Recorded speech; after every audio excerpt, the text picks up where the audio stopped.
Hello,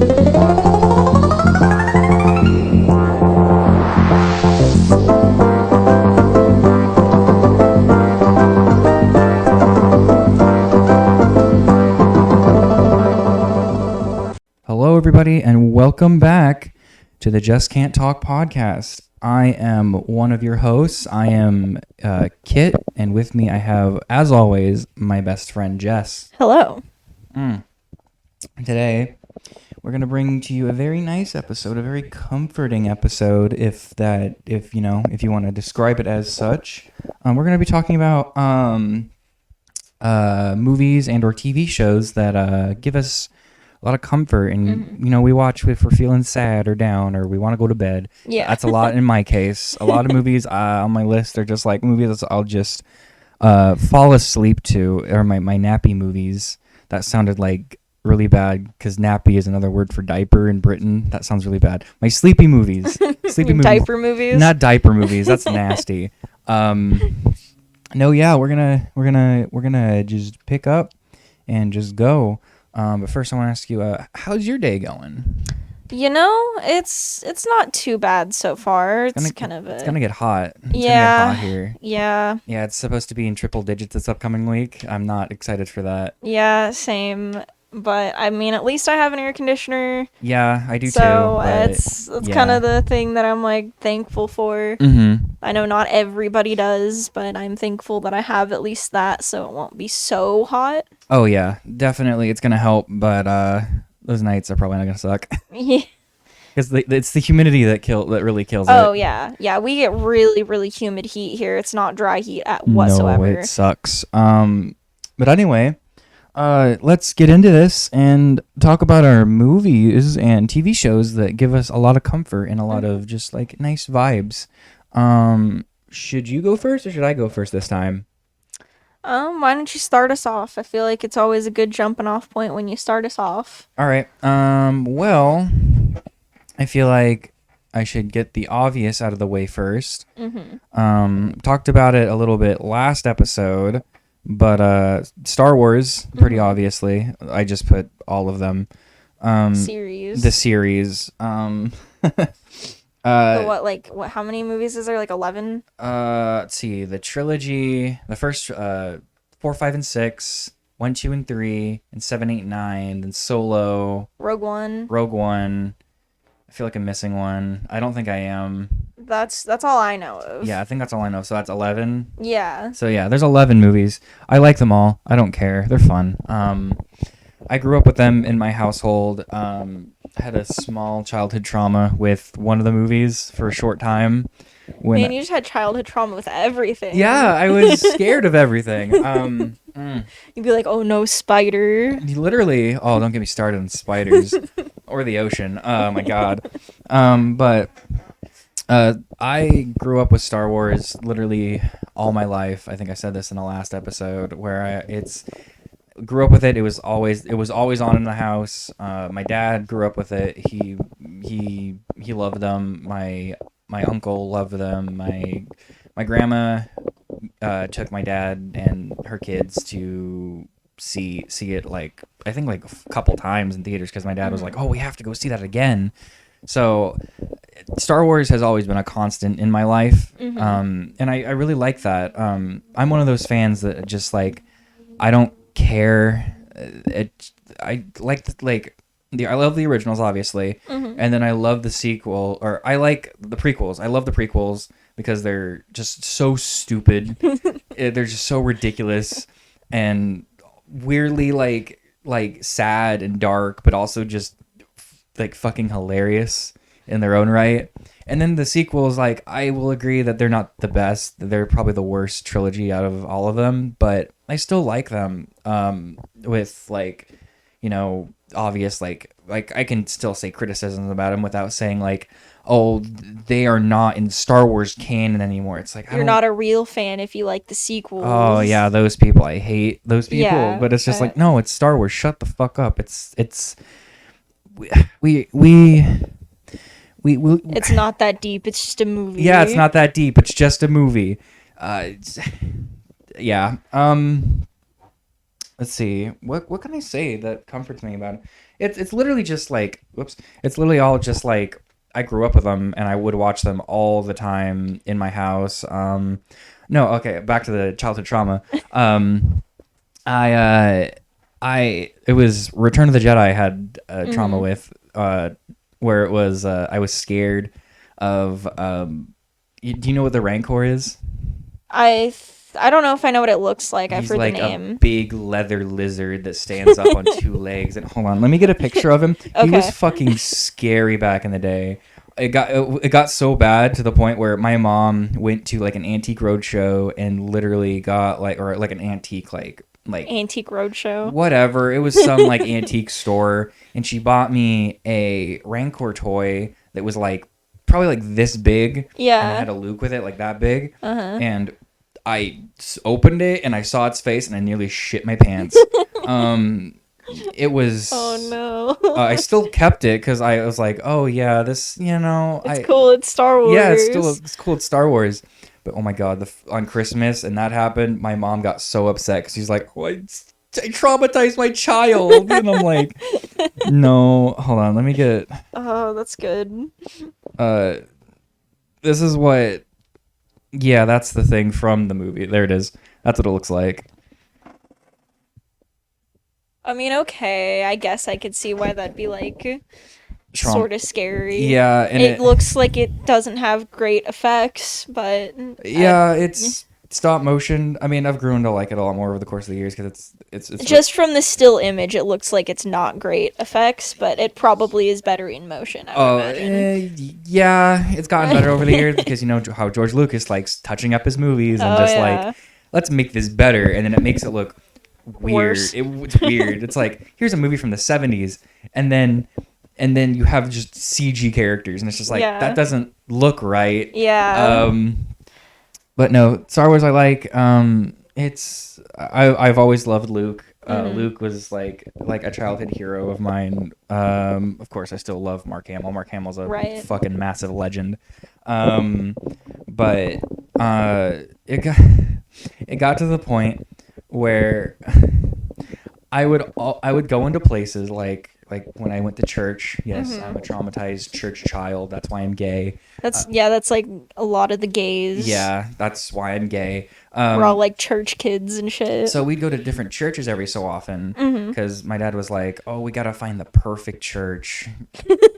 Yeah, so we'd drive like hours around every Sunday and be like, "Oh my god, we gotta find the right one."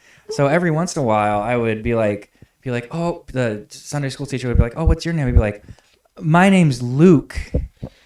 And people were like, "Oh, nice to meet you, Luke." And then my parents would come to pick me up and be like, "Oh, we're looking for my dad's name," and be like, "Oh, we're looking for our kid," and they're like, "Oh, there's no kid here named that," and they're like, "Oh, that's them over there." And we're like, "Oh, you mean Luke?" And they're like, "That's not their name. Is that what they told you?" They'd be like, "Yeah, that's what they told me." So they'd come up and be like, "Okay, Luke, let's go home." So that goes to show how much Star Wars had an impact on my life. Right. I'd also wear, you know how in Return of the Jedi, how Luke wears like one glove to cover up his like metal hand. Yeah, I think so. I would always just wear one glove all the time because I'd be like, I'm Luke Skywalker. And people would be like, what are you, Michael Jackson? And I'm like, what do you mean Michael Jackson? Michael Jackson doesn't wear one glove, which in fact, Michael Jackson did wear one glove. He in fact did. So I got called Michael Jackson a lot and be like, no, I'm Luke. I would also wear like long sleeve black shirts like all year round, because I was like, oh, I'm just like Luke. And then it just got so bad.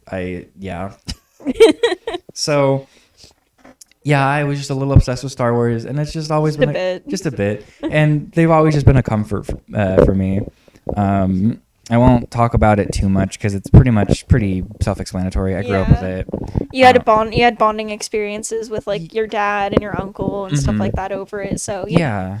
It's a big thing. It's pretty self-explanatory. So yeah, that's my first comfort movie. What's your first one that you want to bring to the table? Okay, I guess I will start with the movies on my list, Mm-hmm. and then we'll kind of transition into the shows a bit later on. But my number one comfort movie of all time is The Wedding Singer.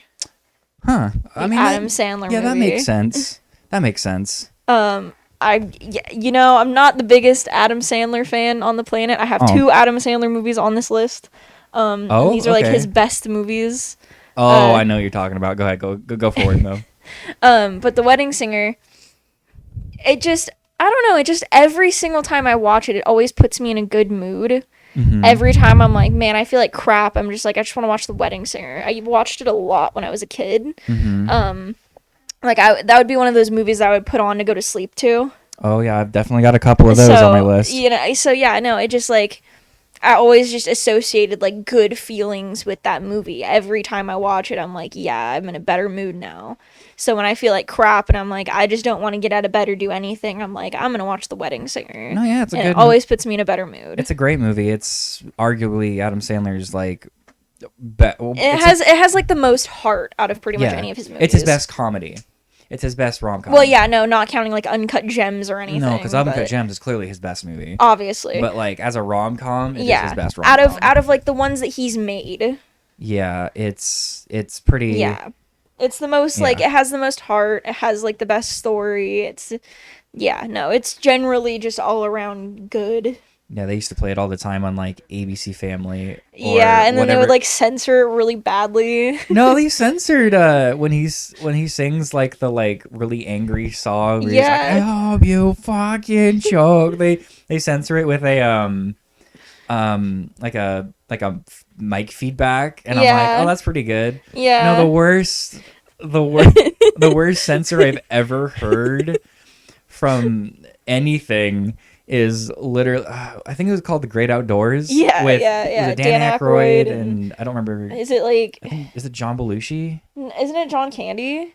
It's the big one of the big boys. Yeah, I think it's John Candy. No, it's Dan Aykroyd, and they say "shove it up your ass" a lot in that movie. Mm-hmm. But instead of saying like one syllable like butt or like rear, they say fucking wazoo. So you see them mouth ass, but then they say wazoo, and it's just, why would you? I get that it's like a family movie, and you'd be like, oh, that's funny because it's wazoo. Yeah. But no, it just does not match. It doesn't match at all with what they're saying, and it's literally one of the funniest censors or funniest just bits, and it makes the movie just 10 times more funny. Yeah. Just because they say wazoo.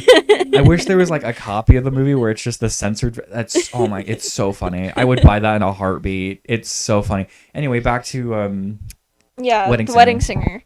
Yeah, no, I just like, it's just a nice movie, and I like the like 80s aesthetic going on. The soundtrack is really good because it's all 80s music. Yeah. And then there's like a couple of original songs that Adam Sandler does. Mm-hmm. And he's pretty good at like singing and stuff. Oh no, he is. He's amazing at singing. But, he's kind of lost his way in the last couple of decades. Yeah, with like Pixels and fucking Jack and Jill. Yeah, that was pretty bad. But yeah, The Wedding Singer is great. It's just such a nice movie. Mm-hmm. It just puts me in a good mood. That's pretty much all I can say about it. Yeah. I want to add something that back to my dad. Yeah. My dad would play a lot of music that I just get annoyed by. But the only songs that I never got annoyed with were like the Red Hot Chili Peppers. Yeah. And he would play that last song that Adam Sandler plays. Oh yeah. In that movie, Mm-hmm. I want to grow old with you. Yeah, I love that song. Yeah, that's such a nice. It's a good part of it's a nice part of my childhood because every time I hear it, I like want to fucking cry because it's such a nice like song. Yeah. And it's so good. Yeah. That whole last act of that movie is like pure serotonin. Yes. Like with was it Sting? No, it's Billy Idol. Oh, it's Billy Idol. Yeah. And he's like, yeah, man, you got to follow your love and and shit. And it's like that whole last act of the movie is so beautiful and so like one of the most.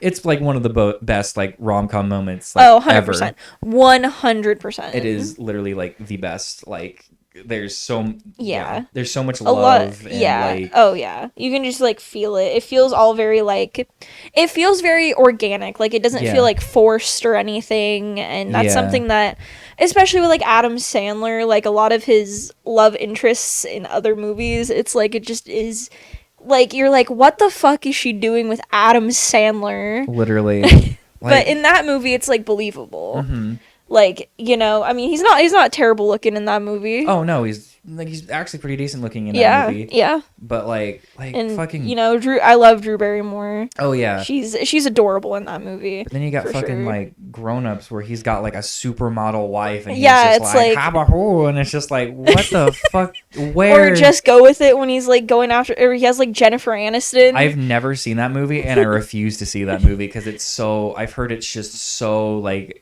misogynistic and like shit. Well, you know, we're gonna have to for our Adam Sandler one. Yeah, I know we're gonna have to watch a bunch of Adam Sandler movies. Do we have to watch them all or just like the worst ones? We'll see. Everybody vote in the comments. Should we Yeah, watch every Adam Sandler Sandler movie movie? or just like the worst ones? Yeah, we want to know if we should watch every single one of them or if we should just watch the worst ones. I don't want to. I mean, every single Adams. I mean, okay. I mean, I don't think he has that many. dude, he makes one every like he makes two every year ever since like a long time. Well, I mean, not recently, but like Yeah. in the like early 2010s, he made like two a year. Yeah, I mean, but that wasn't. No, he does. I don't think he has that many though. He has a Really. lot. I know that. Yeah, I know there's like a good amount. Like it would probably take a couple days, but Yeah, that would be a while. But no, yeah, that's that's The Wedding Singer. yeah, Wedding Singer's great. I It's a love good The Wedding movie. Singer. Yeah. I guess I'll go next. Mhm. Let's see, what should I talk about? Oh, let's have some tonal backlash or whiplash real quick. A really interesting one that I have on my list Mhm. is fucking Brokeback Mountain. Yeah, more gay cowboys. Yeah, more gay cowboy. When did I talk about gay cowboys? We literally talked about Brokeback Mountain last episode. Did we? Yeah, for like half a second. Oh, that's right, we did because we were talking Yeah. about Heath Ledger. Yeah, because Uh, we were talking about The Dark Knight. So yeah, we did talk about because you were like, Heath Ledger's best performance is Brokeback Mountain. And I agree with that still. I agree with that statement 100%. No, Brokeback Mountain is one of my comfort movies. Weirdly, since it's so, fucking sad and intense and depressing but it's just like well, for me, it's one of my sleepy movies. Right. It's mostly because it's super slow, and I just conk out like immediately because it's so like there's so much nothing going on for the first bit of the movie, which isn't a nitpick about Yeah. the movie. It's just like it's so calming. It's so Yeah, yeah. nice. I can agree with that. Like the first time I watched it was not that long ago. Like it was a Yeah. couple weeks ago, and yeah, no, I mean like it. You feel the length of it. Like it's not super long. I think it's about 2.5 hours. Yeah.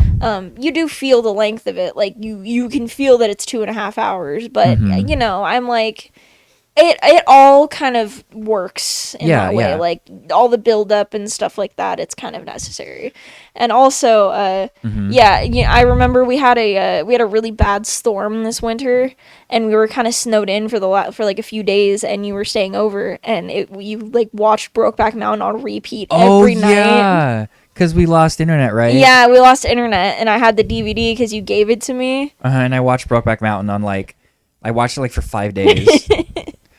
Because we watched like a bunch of movies that Yeah, week, yeah. right? No, yeah. I love Brokeback Mountain. It's such a nice movie for the most part, until it gets fucking depressing. Well, yeah. The music is really, really nice. I always forget. It's the same guy who did the music for The Last of Us. That's right. Yeah, it was, because it was gay and gay. Yeah, gay and gay. Which I won't get on topic of that, no, it's really nice. A lot of the scenery is beautiful, Yeah. which is crazy because like not most of it, but like some of it's like CG, which I didn't even realize until like I watched a video about like CG in movies, and they're like, oh, this is some of the best CG I've ever seen. Yeah, because it looks real. Yeah. And I also want to say about like the scenery and stuff like that, the color palette of the movie is really pretty. It's like this sort of like stormy blue gray and like a light green colors, you know, and like some browns. Like it's really pleasant to look at the whole time. Yeah, I agree. I think the color palette in the movie is what makes it like pop and what makes it so like it's so pleasing on the eyes, and like that's why for me it's a super easy movie to go to bed to. Like when there are like bright scenes, it's not like blindingly bright. Not blindingly bright. It's pretty like crisp gray and like when it is like a dark white. Yeah, dark white, like an eggshell dark white type of stuff. And it has this like, I don't know if it's because it's an old movie or like maybe it's because of the DVD property on it. Yeah. But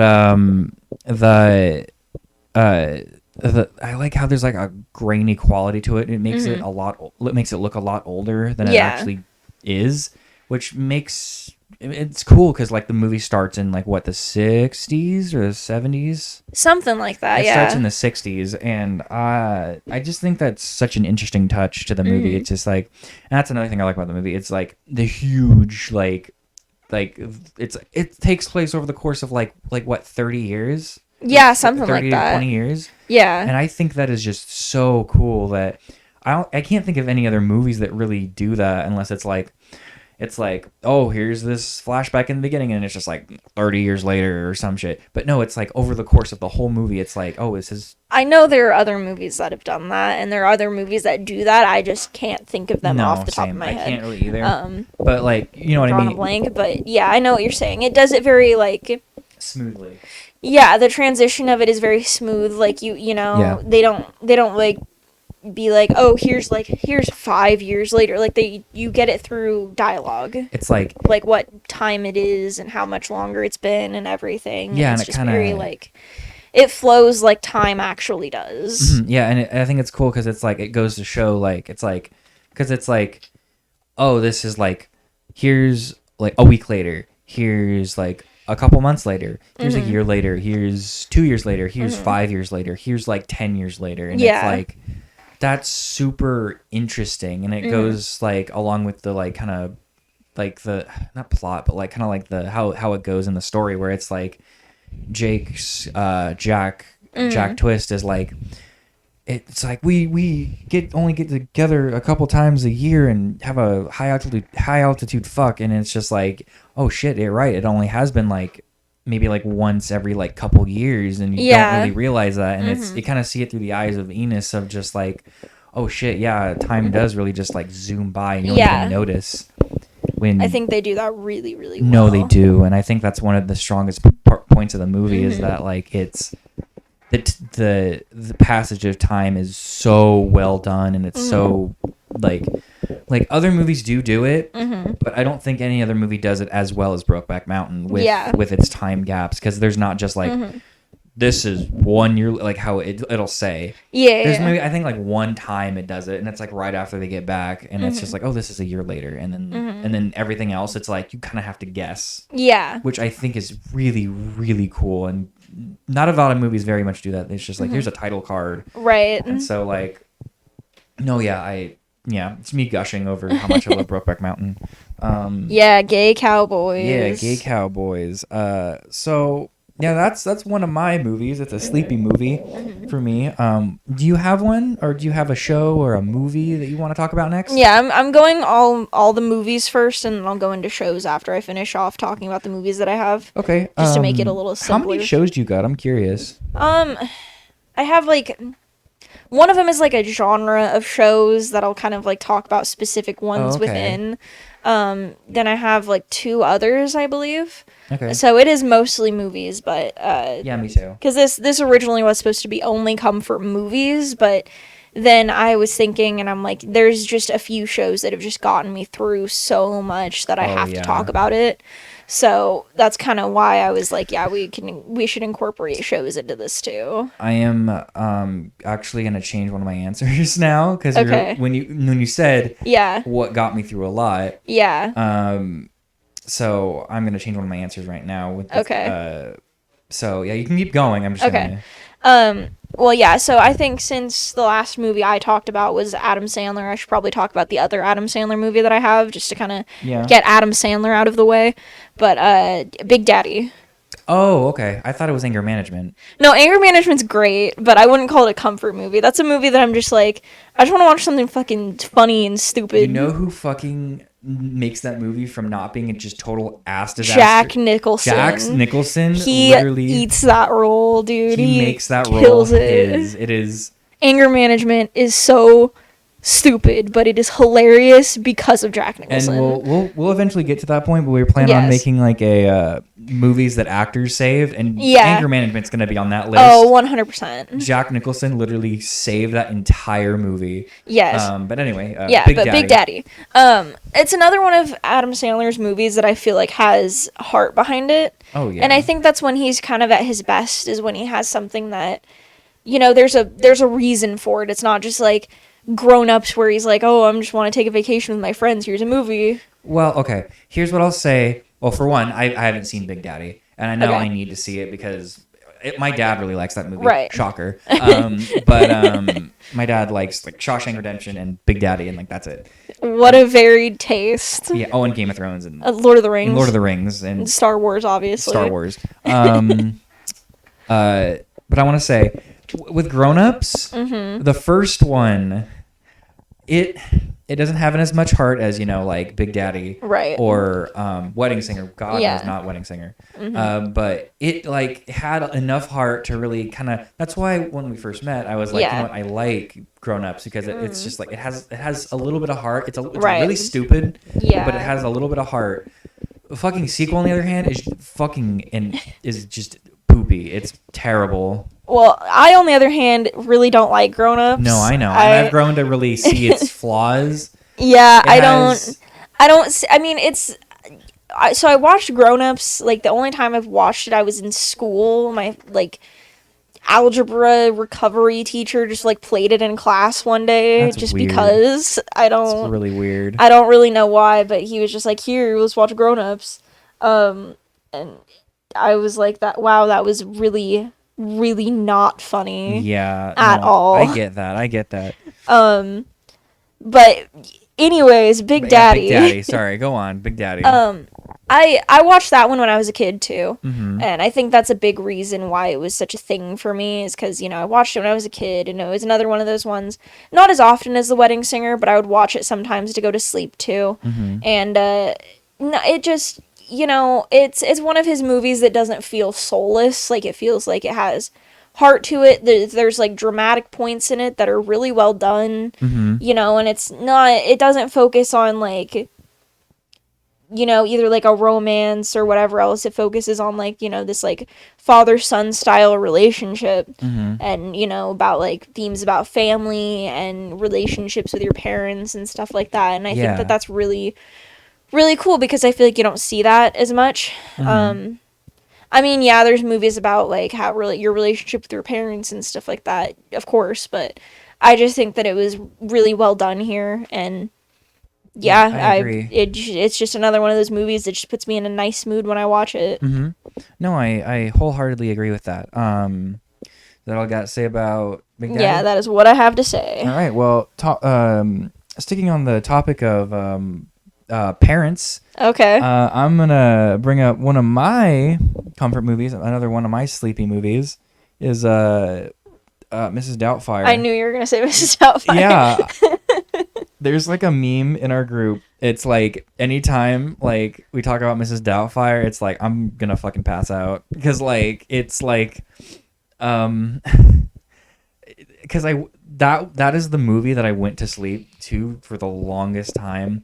That is close. It's like Brokeback Mountain is like the closest, but I think I've done Mrs. Doubtfire like probably like 20 times. I've watched it so many times to go to bed. It's probably like 20 plus or more. Well, it's such a nice movie, and I like that's I like the moral behind the story is like, yes, parents will divorce every so often, and it's sad, but you know what? Your parents will still love you, and I love that. I love that. Yeah. I love that. You know, that message behind it. A movie that I don't like that does that poorly is, even though I do love that movie, is it Liar Liar? Yeah. Is at the end. It's just like, oh, they got back together. It's just like, Yeah. I hate that. That's a spit in the face of like what the story was trying to prove. Is just like, oh, you don't. It's like, it's pretty much the same story, but it's just like, oh, Well, they get back together. No, I wouldn't say that. I would say like Liar Liar is more like, it's not really about the family as much as it is about Jim Carrey kind of realizing that he needs to like stop focusing on his job and start focusing on his family, basically. That's fair. It's like, yeah, that's Okay. basically what it is. Rather with Mrs. Doubtfire, it's like Robin Williams is focused on his family. Yeah, that's fair. Okay. Yeah, now I get that now. No, Mrs. Doubtfire, I love it. It's a very nice movie. The prosthetics, is just Oh yeah, incredible. on Robin Williams, on the late great Robin Williams. Let's see, what else can I say about it? It's a wholesome movie. It's really funny. Oh yeah. It's hilarious. Oh yeah, it's a really good like, it's like a family movie. Yeah, and it it's has a like humor for everybody there. So it's, you can watch it with your family and everybody will kind of get something out of it. Yeah, I can't remember. I feel like there is some jokes in it that haven't aged well. I don't remember. Yeah, I honestly don't. I haven't watched it in a while. Yeah, me neither. I mean, it's probably because I watched it going to bed like 20, 30 plus times. Now you can't watch it without falling asleep. Literally, I can't watch it without thinking about like, oh, am I going to bed?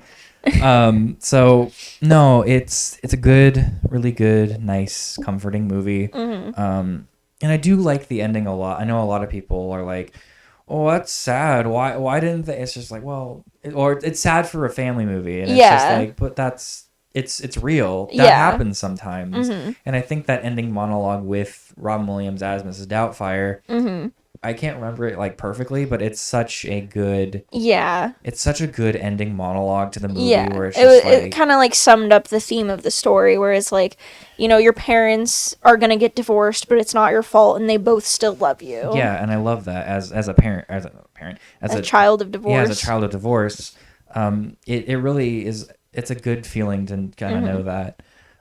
So yeah, that is Mrs. Doubtfire. I really like that movie. But every time I want to watch it, I want to pass out because I just get instantly sleepy. Yes. What's your next movie? So I'm gonna so the only like kids movie I really have, or family movie that I have on here is the Goonies. So that's the one I'm gonna go into. Okay. Go ahead. Because that movie is such a good movie. That's such a like nice, fun movie. It's so fun. It's so like, every time I watch it, it makes me feel like nostalgic for a time I didn't even live through. Yeah. Sorry, I just remembered something about the Goonies. Yeah. So I was watching it with one of my other friends. We'll just call her Valkyrie for now. Yeah. But I was watching it with Valkyrie. I couldn't remember if we were all watching it together or like I remember we were watching it, and when Chunk is like, where the mom is like, Chunk, and he goes, no, Captain Chunk. Valkyrie just looks at me. She goes, is that where the band got its name? It is. And I'm like, yeah, that's where they got their name. She's like, holy shit. And I'm like, yeah. She's like, I didn't know those from the Goonies. And I'm like, no, yeah, that makes sense. Yeah, no, yeah, go on. No, it's just fun. It's just like a perfect like adventure movie, and it's it's still kind of like the kids on bikes vibe. Oh yeah. And everything, and it's just there's obviously things that haven't aged great from that movie. Yeah. But I mean, it is from the 80s, so we have a different. It aged as well as it could. Yeah, we've grown as society to have sort of a different viewpoint on certain things like that. So it wasn't really seen as as bad then, as far as I know. I wasn't alive in the 80s. Yeah.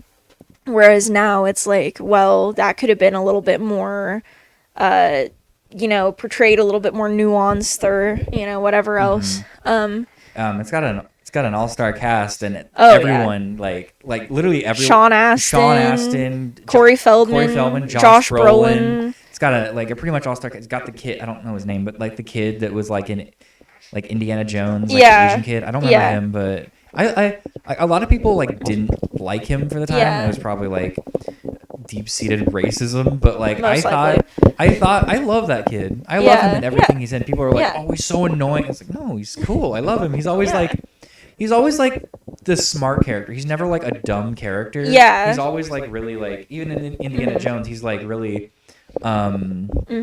he's like pretty smart, and he's the one that like brings Indy out of like being like brainwashed. But no, I love the entire cast in that movie. It's good. Oh, I forgot about that one scene where what's her name? Josh Brolin's girlfriend. Yeah. Kisses Sean Astin, and it's really weird. Yeah. Because he's like they're 12 or something. And something like that. Like a senior in high school. I don't think they're seniors, but she is in high school. She's in high school, and it's really weird. Yeah. And it's like, how would you not know that's, what's his name, Bran? Yeah. It's like, how would you not know that's not Bran? Because like, you're like, oh, does Bran have braces? It's just like, shouldn't you know that since you're dating him, or apparently not like have interest in him? No. Also, the other thing about that movie is music. I love music in that movie. Music's great. It's like all synth wavy and shit. It's really nice and cool. And what's the bad guy family called? The Fratellis? Yeah. They're some of the funniest. Oh, yeah. They're up there with the Home Alone. Yeah, the Wet Bandits. The Wet Bandits. Yeah. I honestly think, like, no. I was going to say, like, I think the Fratellis are better than the Wet Bandits. I think they're scarier than the Wet Bandits. Yeah, there's times where, at least with the Fratellis, it's not just all played for jokes. Like, there's times where it's like, oh, that's kind of actually menacing. Yeah, where they're putting, the Wet Bandits are pretty bumbling the whole time. Yeah, they're stupid. No, what's the big kid's name? Chunk. Is it Chunk? Or I thought, oh, yeah, no, it is. Never mind. Yeah. I thought that was, wait, then what's the brother's name? Sloth. Why did I? Okay. Yeah, no. Oh, that's an error on my part. No, when they put Chunk's hand in like the blender. Yeah. That shit's like actually scary. Yeah. But no. That's terrifying. No, I love the Fratellis. They're so funny. Yeah. And they're super interesting villains. They're just like they want to get the treasure from One-Eyed Willie. Yeah. So no, I think that's cool, and I think it's interesting like how they make like Sean Astin's character and Willie like connected in some way. It's an interesting theming. Yeah. I don't know what it is. I think it's because they both have like disabilities. Yeah, it's like, something like that. He has like asthma, and Willie has one eye, obviously. So I think that's interesting. Yeah. But this is your movie, so I let you talk about it. No, I also like the setting is really cool. Mm-hmm. And we're from Oregon. Not gonna go into like specifics from there. Yeah. But you don't really see a lot of movies set in Oregon. Mm-mm. Like there are some, but you don't really see that very often. Like Oregon is kind of an overlooked state in that way. Yeah. And it's really cool to see something set in, in your backyard, basically. Like we could go to Astoria today and be like, yeah, there's Astoria. This is where the Goonies is. And it's beautiful there. It's gorgeous. Yeah. And I feel like they nail the weather. Oh yeah. Of Oregon. It's always very like gray and rainy and yeah, like the sun comes out every so often, but it's always like rainy and gray and like like misty and stuff like that. Mm-hmm. And I feel like they nail that on the head. Yeah. It's like in Halloween where it's like this is Connecticut or wherever it is. It's somewhere in the Midwest. Yeah. Sort of. Connecticut is on the East Coast, not in the Midwest. Well, This is Geography. This is why it's called the Just Can't Talk podcast, because I'm a moron sometime. No, it's like Halloween, where it's like this is, it's like Connecticut or it's Jersey. I thought it was like Wisconsin or something. Oh, it's Wisconsin. I'm stupid. I'm just gonna look it up. Okay, but just it's for the sake of brevity. It's not, because it's filmed in California. Yeah. And it's like, here's this place where they don't have palm trees, and it's like, well, there's a palm tree.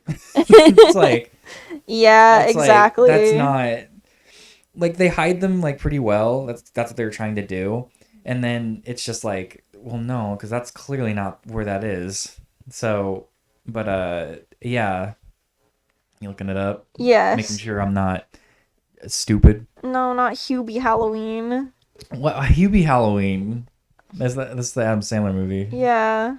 It's Illinois. It's Illinois. It was somewhere over that area. Haddonfield, Illinois, which is a fictional town. Yeah, and then they're just like California.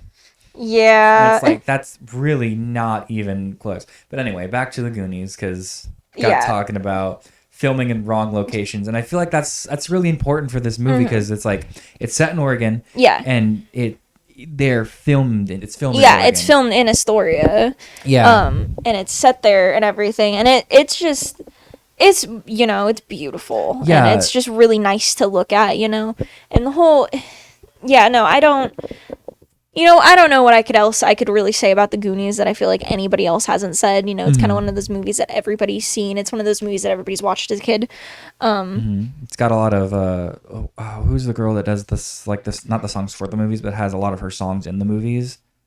What's her name? It's the ones that, like, You have to give me a little bit more than that. Girls just want to have fun. Oh, Cyndi Lauper. There's a lot of Cyndi Lauper in the movie, and I love Cyndi Lauper. She's great. I love all of her It's one of those movies that's like, it is set in the 80s and stuff like that, but it still kind of has like a timeless feeling to it. Oh yeah, it's like it still holds up pretty well, other than obviously some of the depictions. You know what it gives off, and I know it's very clear because it's kids on bikes, but it's very much like Stranger Things. Yeah. It gives off a very good Stranger Things vibe with like the group of kids looking for something, stuff like that. I mean, it's pretty obvious because that's what that's one of the things that Stranger is. Things wanted to be, It's like the whole kids on bikes thing is what Stranger Things was trying to encapsulate, and I think that they did a pretty good job of that. But no, the Goonies is one of the best of that genre, I feel. It's just it's so fun when you watch it, and it's so, like, it just leaves you feeling good when you finish it off. Yeah.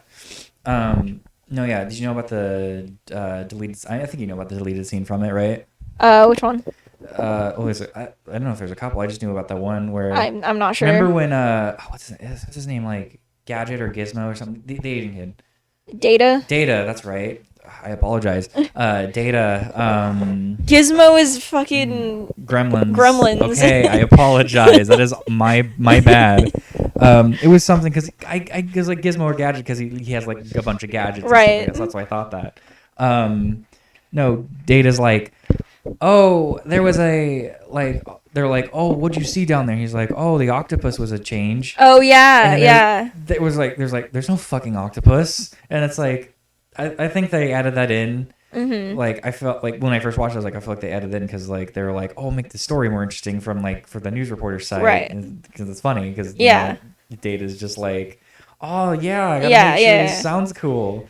But no, there was actually a deleted scene where there was an octopus and they had to fight it off, and it's really doesn't look good. The octopus looks terrible. Well, there's probably a reason it was deleted. Yeah, but Oh, yeah, it's the Goonies. It's great. Great movie. Both have seen it. It's amazing. Yeah, great movie. Go ahead and pick it up with your next pick. Well, since we're talking about family, the kids' movies in a way, we're watching that video today about like the tier list of like Bible characters. And I really thought about it. And DreamWorks' Prince of Egypt is.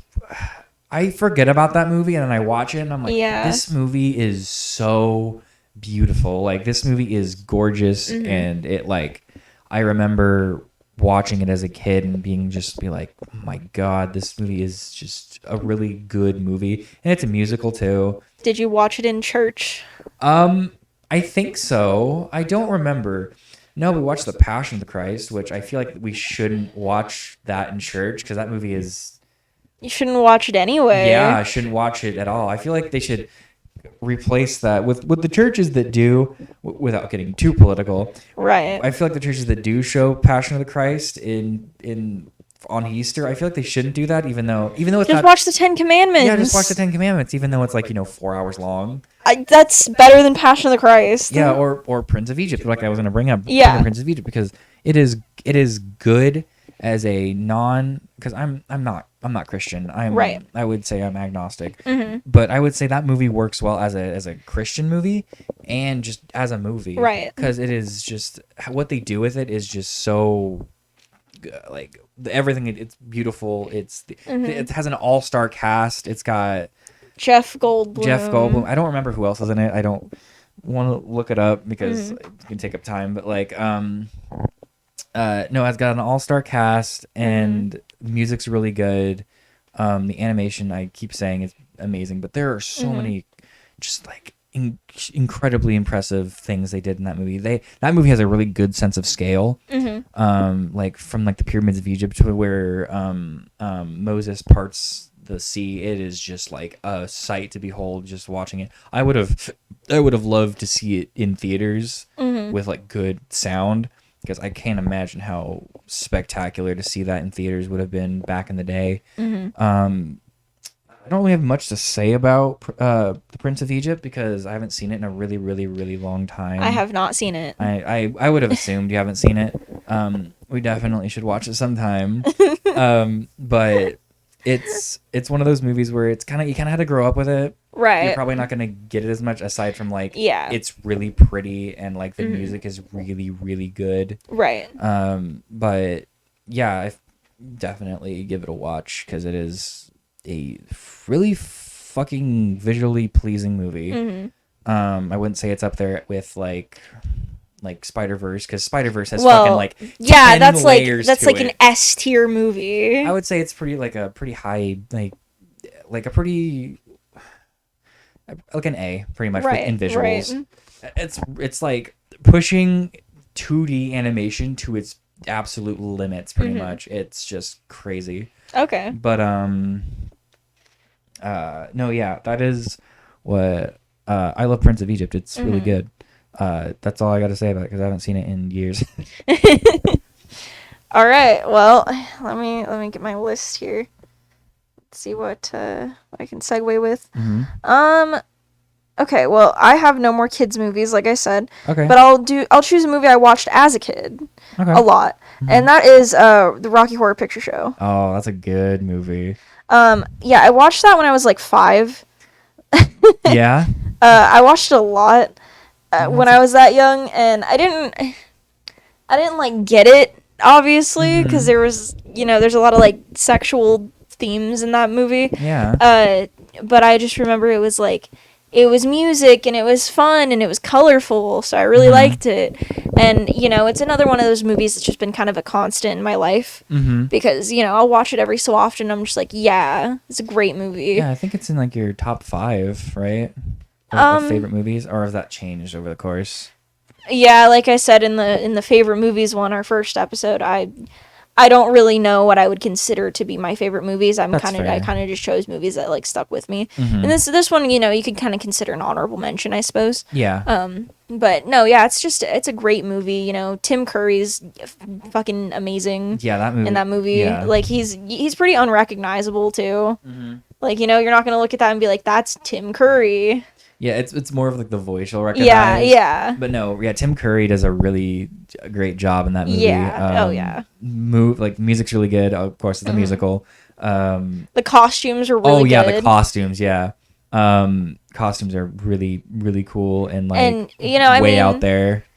And it takes place pretty much in one spot. Yeah. Like throughout the whole movie. It's just like this one house for most of it. And, it doesn't ever really feel... It's very fun and it doesn't ever really feel boring. It's a cult movie. Everybody knows it. It's a midnight movie. Oh, yeah. you know, it's a classic for a reason. It's iconic for a reason. But yeah, it's a really good movie. Yeah, you got great. the time warp, that Yeah. iconic thing. Oh my god, I gotta tell you about the time I went to the dance with this girl. It was really weird because I'd never heard the time warp before, and people were doing this entire dance like perfectly, and I was like, "What is going on?" And then everyone, you know, at the end of the song, everyone falls to the floor, and I'm just standing like, "What happened? What happened? Is everyone okay?" Like, I'd never seen it before. I've never heard that song, and I was like, "This song is dope." And I'm like, what's going on? Why did everyone fall? Is everyone okay? So, no, yeah. Yeah, Rocky Horror Picture Show, great job. Oh, want to talk about the since it is technically Rocky Horror Picture Show, but the re thing recently, the redo remake. Oh yeah, I did not watch that. I didn't either. It's weird. Yeah, I don't know. For me, you know, obviously, like, Rocky Horror is something that I feel like a lot of people got mad for a lot of different reasons, but for me, I just chose not to because the movie, the 1975 movie, held such a big thing for me, and it's, you know, it's such a nostalgic movie for me, and it makes me just feel nice when I watch it, that, you know, it's like, I already know going into it that if I watched the, you know, the newer one, that it already wouldn't hold up for me, and then I'd be going into it being critical, and that's not fair to the movie itself. Right, yeah. So I couldn't really go into it without this huge bias. But Rocky Horror is for everyone, and that's the whole point. It's for marginalized people. It's, you know, it's literally supposed to be for everybody. So I'm not going to be exclusionatory about Rocky Horror. Everybody should be able to enjoy it. I agree. The Glee version is ass, though. Yeah. Yeah. Don't watch that. Glee is just a hot take. Glee is very... Glee aged like milk. It is. It really has. Yeah. But yeah, no, Rocky Horror is amazing, and you know, I feel like, especially, like, it's kind of one of the, like, gay rites of passage movies. Oh yeah. Like, you know, if you're gay, it's like at one point in your life you probably will watch Rocky Horror because it's just one of those things that's like, it's on, like, the gay bucket list. The gay bucket list. Yeah. That's got a point, though. Yeah, it's like, true. Yeah, I feel like that's just a thing that, you know, like, every gay person I've met has watched Rocky Horror at one point or another. Yeah. So I remember. I think. Yeah, I remember the first time you showed me it, and like, this movie's wild, and I'm like, oh yeah, and then we watched it, and I was like, holy shit, that was wild. It's got a really great, like, atmosphere around it. Like, I haven't been to one of the midnight showings, but I really want to, because it's just, you know, the whole atmosphere around it is just so, like, palpable. Yeah, it's so, like, great. So yeah, Rocky Horror is always going to be one of those movies for me that's just like, yeah, I'm always going to have fond memories of. Yeah, I agree. I will never forget that movie. And the first time you showed it to me, I was like, holy shit, this movie's nuts. So yeah, Rocky Horror. All right. And I'll move on to mine. One of mine, which is if you watched the favorite movies episode, this one will not be a surprise. Actually, I'll talk about both of these real quick because they were both on my favorite movies playlist. Favorite movies video. Yeah. I'll talk about Hedwig and the Angry Inch and Swiss Army Man. I'll be really brief with both of them because we already kind of went about it in depth in the other one. Yeah, but they're both. One of them is more actually a musical. The other one is like kind of like an it's classified as a musical, but there's not very much music in it. But when the music is in it, it's really good. Hedwig is about this trans girl who leaves Berlin during the Berlin Wall era, and she lives with a man, and then he kind of dumps her ass, and then she becomes a punk rocker and is just kind of just decides to be a punk rocker and follow her dreams of doing music. Mm-hmm. And then Swiss Army Man is about Paul Dano. I don't remember his character in the movie, his name, and then the legendary Daniel Radcliffe playing a farting corpse, and how they have to escape the forest and this island and their friendship as they go through the trials of survival. And they're both really cute. And the one word I will use to describe these movies are validating. And that is for one reason only. Hedwig is obviously a gay rights movie, one of those gay bucket list movies, in my opinion. It also is in my opinion, it's a trans movie. I know a lot of people have different representations of. Technically, like if you Google trans movies, Hedwig does come up. Yeah, and I mean, either way, it is still a trans movie because of one of the, not even necessarily because of Hedwig, because of Yitzhak. Yeah. And no, it is very validating, at least to me, because I'm trans. I am a trans femme, non-binary person, and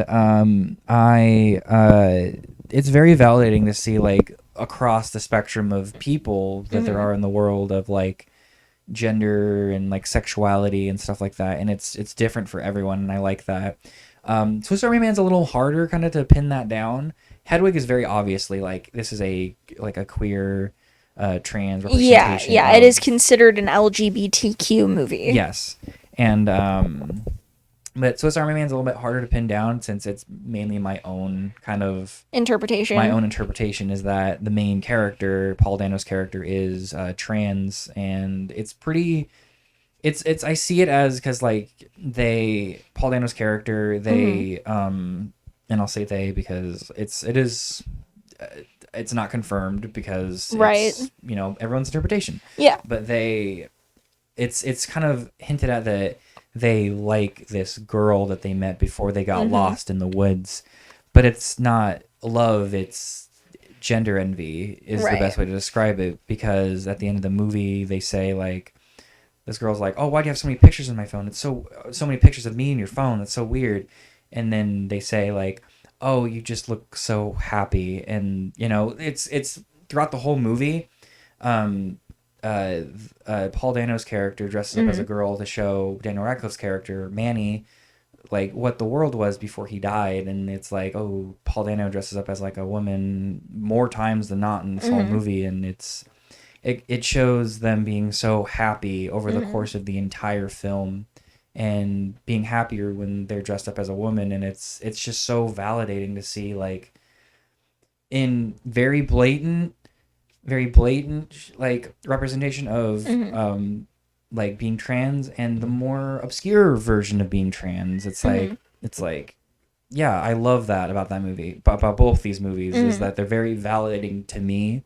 And it's just, and Hedwig is just an experience. Yes. Like we said this on our favorite movies video, that it's just such a validating movie, and it's an experience to sit there and watch this great performance of music, of acting, and of all this stuff, and see the representation that is rightfully deserved and honestly well done, like very perfectly handled. And then Swiss Army Man is just like, my personal interpretation of it is that, and if it's not yours, then that's okay. Yeah, it's different for everybody. That's something about like movies in general, is that things are, meant to be interpreted in different ways. Yeah. And yeah, so if you have a different viewpoint on that, then that's totally fine. Yeah. I'll say like for Swiss Army Man, I am a cis female, and I am bisexual, so I am still like in the LGBT community. But I watched Swiss Army Man, and I also had the same interpretation of Paul Dano's character being a trans person, without without going into it being like, oh yeah, I'm expecting this to be like a gay movie or whatever. Like I went into it and just watched it, and I was like, yeah, I could see this character being trans. Yeah. And I thought I was the crazy one when I first thought of that, when I watched it, like again after I first watched it. I And I was like, I'm crazy. And I didn't say this to anybody. And then Jess brought it up to me after we watched it. Mm-hmm. And she said the same thing. She's like, this is going to sound weird, but I think Paul Dano's character is trans. And I was like, yeah, that's exactly what I was thinking too. So I think like, I think the theory holds more water than not, because I think that is super interesting that two people of like a trans person and a cis person kind of saw the same thing, and I think that's super interesting in a very cool way that they did it, if that was what they were trying to do. Right. So got two birds with one stone, because I had talked about them already. Yeah. But I love Hedwig and I love Sorry Man. They're both amazing, very validating movies for me. So yeah. What's one you want to pick out next? Okay, well, sticking on the theme of gay. Okay. Scream. Scream is great. Stu is gay. Don't at me. There's a clip of Matthew Lillard being like, Stu was a gay man. Yes. So, gay rights. Yes. And for me, a lot like Rocky Horror, I watched it when I was a kid. And it's kind of just been another one of those movies that's been a constant throughout my life. And it's a really good movie. It's just a good movie. Yeah. It's not like, it doesn't necessarily leave you with the nice feeling that a lot of the other ones do. That for me anyways, like, it doesn't leave me with the same feeling of just like, I just feel nice after this, but I just feel like every time I watch Scream, it is just fun. Yeah. Like, I don't remember if it was like the first time that you watched Scream, or if it was probably was the first time I watched it when with we you. watched it with Valkyrie and our other friend who's not our friend anymore. Oh yeah, no, that was definitely the first time I had watched it. Yeah, so we watched it with a group of friends, and we were like drinking a little bit and stuff, and it was just a hoot, Yeah, it was just a hoot. Yeah, we were just like, we were just laughing the whole time and like making fun of it and stuff, like making fun of like things the characters would say and stuff, not the movie itself, but like making fun of like the characters and stuff, and it was just so much fun. And I feel like that's every time I watch Scream, I have that experience of just having fun with it. And that's what I really, really like about it. That's what makes it feel like comforting to me. Yeah, it's a very good like watch with your friends kind of movie. It's a great great watch with your friends and like party. Not party, but like just sit back, relax, and just kind of like vibe and watch it, and laugh and just have a good time. Yeah. I also want to say like, do you think Scream changed the horror genre as when it came out? I think that it definitely had an influence. I wouldn't say it changed everything about horror, but I definitely see, like, it had an influence, and it kind of changed things from being just, like, it was either horror was kind of, the slasher genre was kind of dying off at that point, because it was, like, we were getting just, like, the shitty Friday the 13th and, like, Nightmare on Elm Street sequels, and and the Halloween sequels, and those were all, like, really bad. Yeah. That's mostly what we were getting, is just, like, really over-the-top, like, stupid movies, which, are, like, some of them are fun in their own right. But, no, as Scream kind of came on and was, like, a satire of all these slasher movies, and it kind of just helped breathe like some fresh air into the horror genre, I think. Yeah, I agree, like, fully. Like, and don't get me wrong, there's a lot of really, really bad movies that came after Scream. Yeah, like Scream 4. We don't talk about Scream 4. No, yeah, you're right. We don't talk about Scream 4. There was only 3. There was only 1, 2, and 3, and that's it. There's only 3 Scream movies. But no, yeah, Scream is, I love it. It's great. It's so fun, and it's such an interesting twist on the horror genre of being like not so meta that it hurts, but like being meta enough to be like, okay, this actually, like, I feel like this could like be a thing, and like it's super interesting. And it's like, I'm a big horror fan, and I see a lot of the characters, and I'm like, you know what, I would do the same thing, honestly. Yeah. Like, what's his name, the guy who dies in 2, Randy. Randy. It's like, it's kind of crazy that they just like, here's this like really important character who knows all the horror rules and like is like really smart, and they just kill him off even though he did pretty much everything right. and it's like they did something that he wouldn't expect, and that's why he died. And I think that is a super interesting twist on the genre. And I feel like, quote me if I'm wrong here, but I feel like if we didn't have Scream, we wouldn't have Cabin in the Woods. Oh, 100%. Yeah, no. 100%. And Cabin in the Woods is also like one of those movies where it's just so meta that it's done so well. Yeah. But no, Scream is a fantastic horror comedy slasher movie. Okay, you want to pick it up with your next one? Yeah, I'll go next. Let me go through. Okay. Just to get it out of the way, because we either might have a lot to say about this, or very little to say about this. Okay. But it's another series that we've both seen. Okay. I fucking love it with all my heart. You not so much. Yeah. Okay. I know what this is gonna be. Yeah, I love Lord of the Rings. Yeah. I love Lord of the Rings. And I will agree with one of the things you say.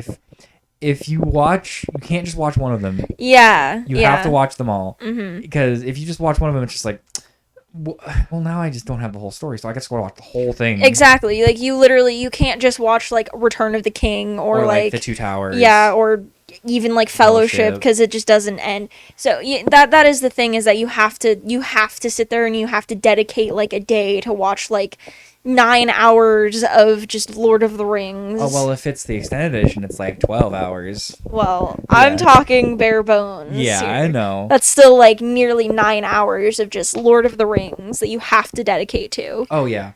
But the reason why Lord of the Rings are comfort movies for me is that Lord of the Rings was the first step into my... when I was a kid, I was really sheltered, and Lord of the Rings was the first kind of like breakout, kind of like my dad being like, "Hey, do you want to watch Lord of the Rings?" Because I wasn't allowed to watch them when I was younger, but my dad liked them, and I really wanted to see them, and I played the games, which were very hard games, and I wanted to like actually watch them, and he was like, "Hey, you want to watch Lord of the Rings?"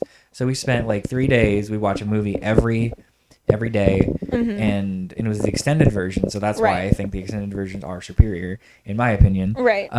And they were just, I just had, the first time I watched them, I was just awestruck and like, this is, how the fuck did people do this? This is just an insane like triumph for film. Like, how the fuck did any of this happen? Like, the costumes are great, actors are all-star cast, superb acting, great aesthetics and like vibe, and like the characters are so good and so interesting for the most part. Right. Boromir is one of my favorite characters because he's like just such an interesting depiction of just like how someone can fall so quickly for just one thing, and it kind of plays off of like, you know, I could see it being a play off of like addiction or something like that, and it's super interesting in his character, and his death is always just like the saddest in the series. Honestly, it's the one that really people really talk about for years after, and you know, Sean Bean does a great job portraying that. Like, it does a great job dying. It does a great job dying as usual. And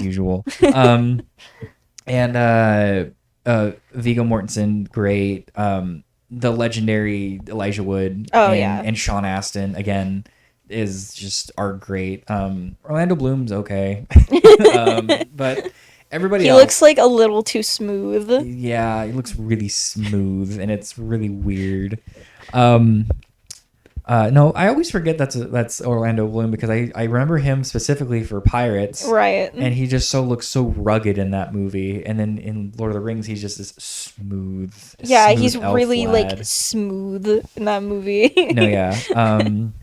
No, I am one of those people that are just like, I will, like, if I watch one, I'll have to watch them all. Right. And take up an entire day. I don't care. I know we kind of conflict on the thoughts of Lord of the Rings. So I've mentioned this before, like in a few times, but I am not a fan of the fantasy genre. There's maybe like 1 or 2 movies in the fantasy genre that I like, but for the most part, not for me. Right. Fair. But we sat down and watched them all, like through the course of a day, as you do. Yeah. And you know what got me excited about it was I think that we watched like the Binging with Babish about him like making the food from Lord of the Rings. Yeah, and I was like, I want to do that because that looks really good. Mm-hmm. So that's what we did. Varying results. Mm-hmm. That salty pork was a little too salty. It was like pork jerky. It was like literally like inedible. Yeah, no, that wasn't great. Yeah. But no, we watched them all, and I was kind of like, there are things that I like about it. I don't think that they're terrible movies. Right. But I am never going to watch them again because that is fair. really long. Mm-hmm. And I feel like there's a lot of filler. Yeah. There's a lot of filler, and I feel like if it was just cut down a little bit, it would be significantly better. Right. And I know that it's because like the books are so long, and they even like leave stuff out, and that's why there's extended versions and stuff, but it just feels very filler-esque to me. Like I don't care about some of the shit that happens. I'm just like, okay, I don't know why we needed to see that. And I get the whole point is, it's not about, it's about the journey. Yeah. And that's fine. Like there's movies that do that, and I'm like, yeah, it's about the journey, and that's really good, like Shrek. Mm-hmm. But no, it just feels like it just takes so long to kind of get to the point. And yeah, that's kind of my main sort of gripes with it. More than anything, it's mostly just that it's too damn long. Yeah. And it kind of just, there's a certain point where it just kind of starts like dragging through every movie, because we took like mini breaks in between the movies when we watched them. Oh yes, we did. And by a certain point in each one, I'm like, okay, yeah, this can be like, can we get to the point here? Like all the scenes with Aragorn and Arwen. Yeah, I don't see the point. See, I'm the same way. It's like like when I told you we're gonna watch Lord of the Rings, I'm like, okay, there's gonna be bits with Aragorn, and I think her name's Arwen. There's two characters that sound names that just sound so similar, right? But it's Aragorn and Arwen, and it's just like, okay, come on, let's get to the point. These scenes are so slow. It's just whispering and elvish. And it's just like, oh, I love you too. And it's just like, okay, go, move. Or the epilogue in the last one that goes on for like a half an hour. Yeah, that's so unnecessary. No. Like, why is it so long? Just like cut it out a little bit. Yeah, cut it down a little bit. Yeah, that is so damn long. Like an epilogue is usually like 5 minutes. Nope, it's like 30. It's almost 40 minutes. It's so damn long. No, I really do like the cast, and I think the acting is all pretty good all across the board. And I mean, the look of the movies is great. It looks great. I like that they filmed in New Zealand. New Zealand is beautiful. There's things that I like about it, and I think they're very well made, and you can tell that there was care put into them. It doesn't feel like it was just, let's just like chump out this movie, like that's kind of how like Hunger Games felt to me. A lot of the Hunger Games movies, it feels just like, here's movie money, or like the Maze Runner, or to an extent the Hobbit too. Like they really they could have just made like a movie, or at the very most 2 movies, right? And they were just like, and the thing is, that's like they were on in location in New Zealand, right? But most of, nearly like 85% of the movie was CG. Yeah, and it's like, this is just not as good as Lord of the Rings. Yeah. And it's just crazy that they took a kid's book and they made it like a very, not short, but it's like it's decently, it's pretty medium length, not very long at all, and it's chopped up into 3 movies that don't. Yeah, it feels really unnecessary. They take stuff from the Silmarillion. That's literally a textbook on Lord of the Rings, and then you mash it up with a kid's book. That is some dumb shit. So like, no. Yeah, no, anyway. I don't hate Lord of the Rings, but I don't necessarily like Lord of the Rings. Right. It's as a thing in and of itself, I'm fairly neutral. Right. Like, there's things I like, there's things that I dislike. Ultimately, like, the fans and stuff like that, everybody I've met that likes Lord of the Rings is pretty chill. Yeah. So I like that, it's not like it's not as nearly as bad as like the Star Wars fan base. Star Wars is awful. So, you know, I like that it's mostly everybody is pretty like chill and they're like, oh yeah, you know, like you have your opinions, I have my opinions. Like people aren't really dicks about it that I've seen, or that I've encountered personally. I don't know. I don't really go out of my way to like look at Lord of the Rings stuff. But yeah, in and of itself, I feel pretty neutral on it, but Yeah. it is your movie, so get back to saying the things you like about it. Yeah. Yeah, it's like the music's iconic. Music's really, really good. Yeah, the length is a bit much, but I like, for the most part, I like how every movie is paced. Every movie, Right.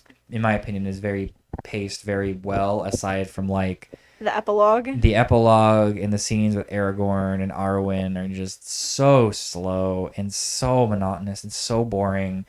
But overall, I love Lord of the Rings. It's one of those other. It's not. I didn't grow up with it as much as Star Wars, but it's one of those things I remember fondly as being like my first experience into like real movies.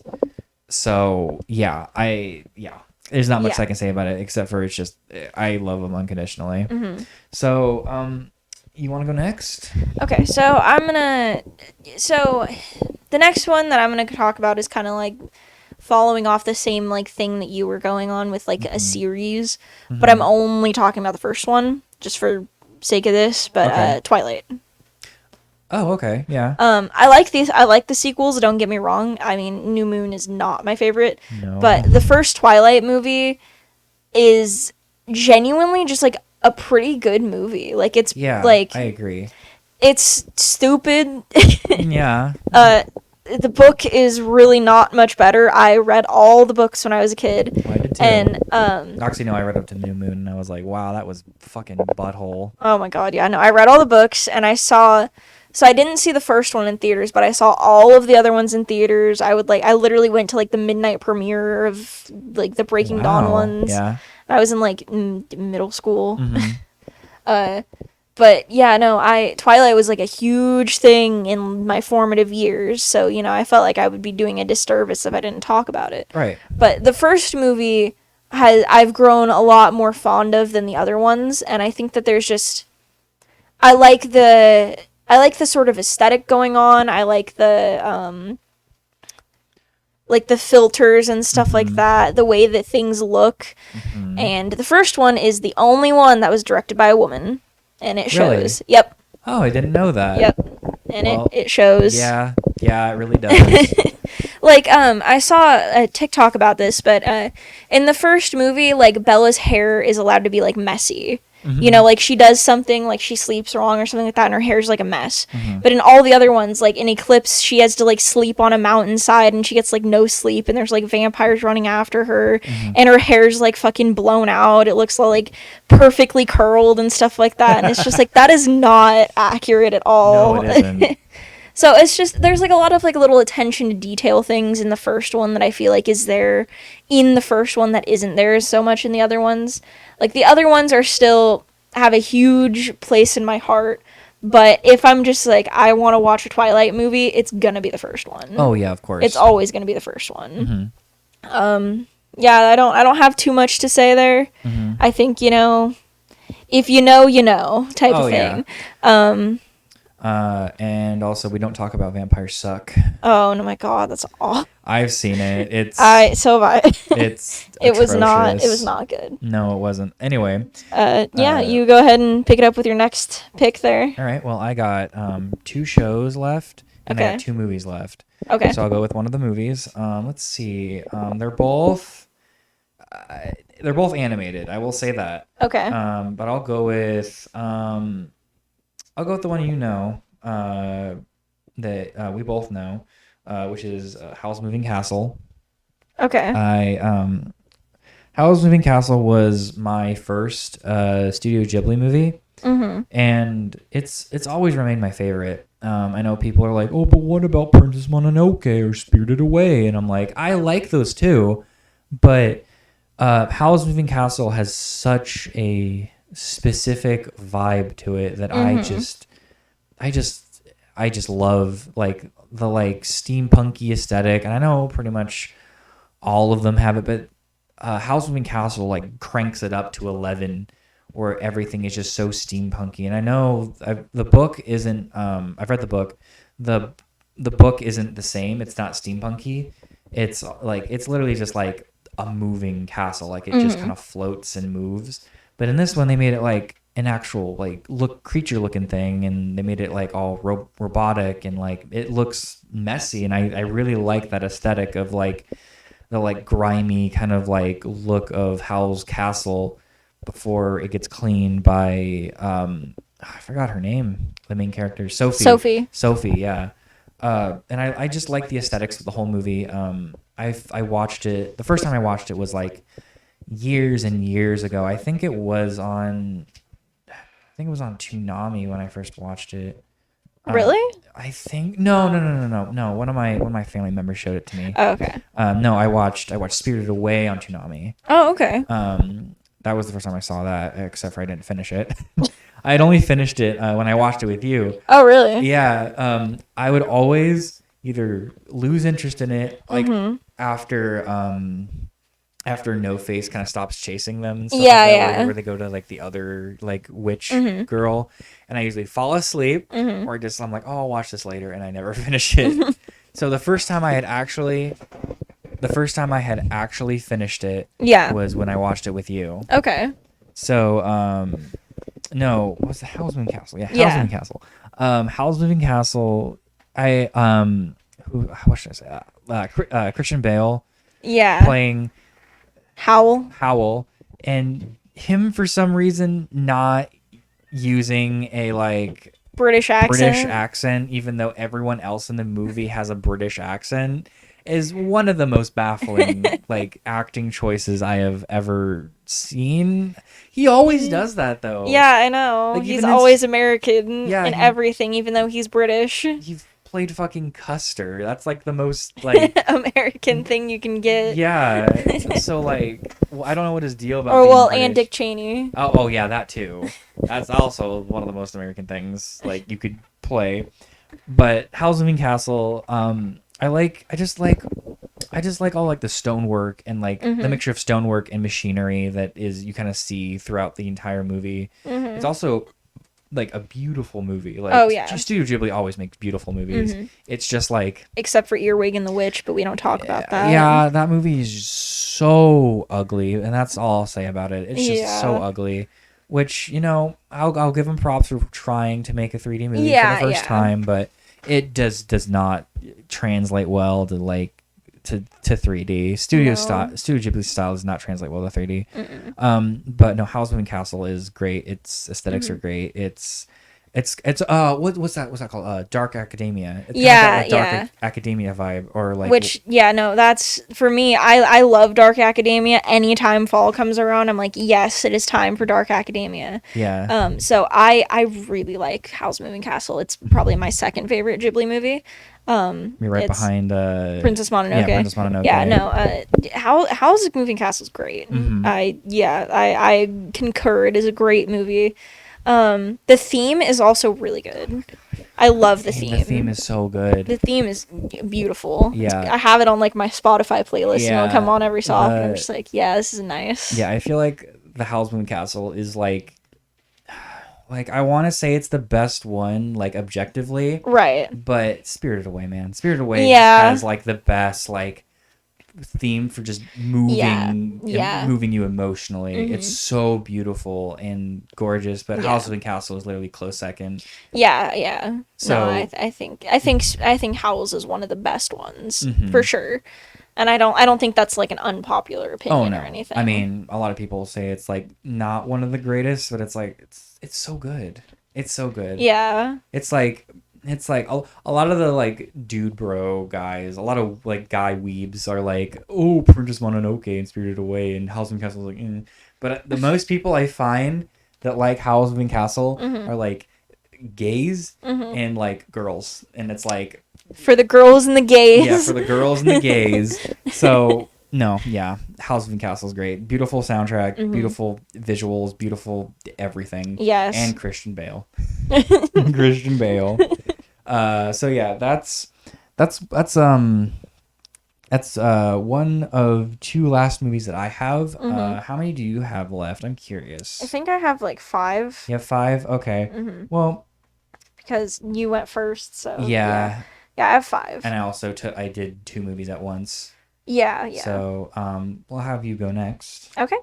So I have 2 movies and 3 shows left. So I'm gonna do the last 2 movies. Okay. Next one is a director that I like, but I've only seen like 2 movies from him. And it's just this is my favorite of the ones that I've seen, but that's not really saying much because I've only seen like 2. But the Royal Tenenbaums.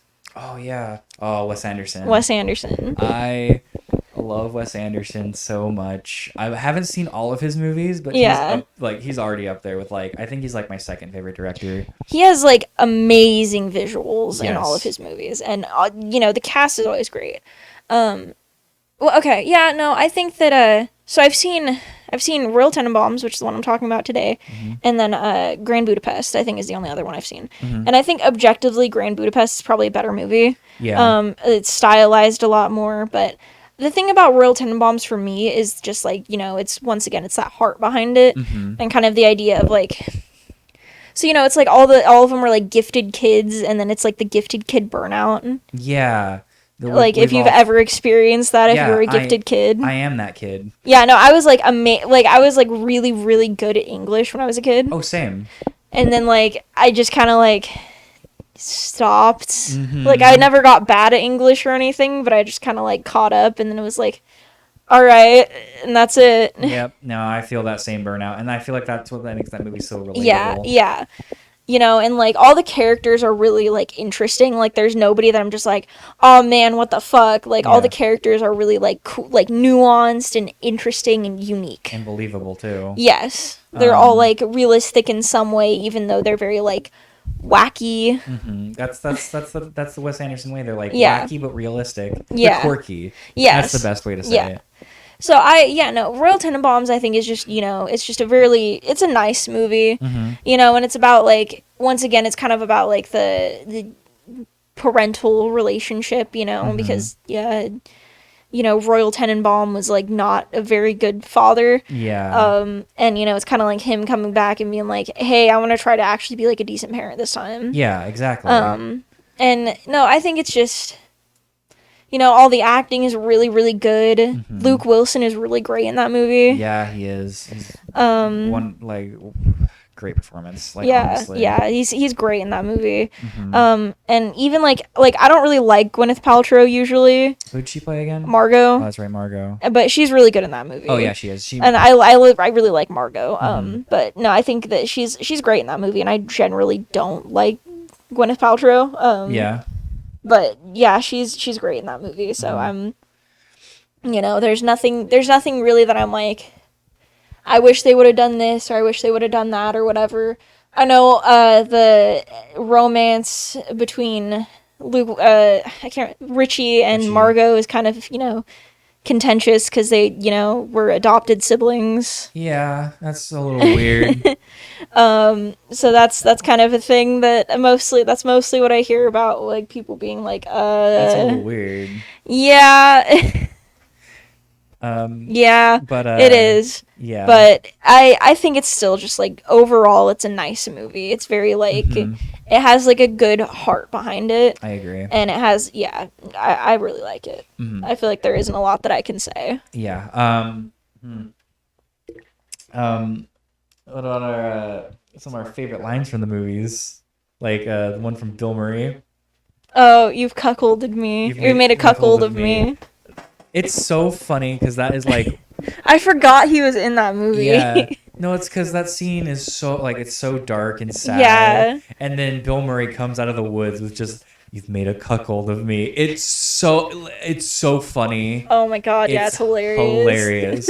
It really just lightens up the scene like instantly. Yeah, so funny. It's so funny. I don't think it's intentionally meant to be funny, but it's just suddenly like, "You've made a cuckold of me." It's just the way he says it is great. Oh yeah. But yeah. I mean, Bill Murray's great. Yeah, anyway. Bill Murray's always great when he's not, depressed about Ghostbusters. Fair enough. Fair enough.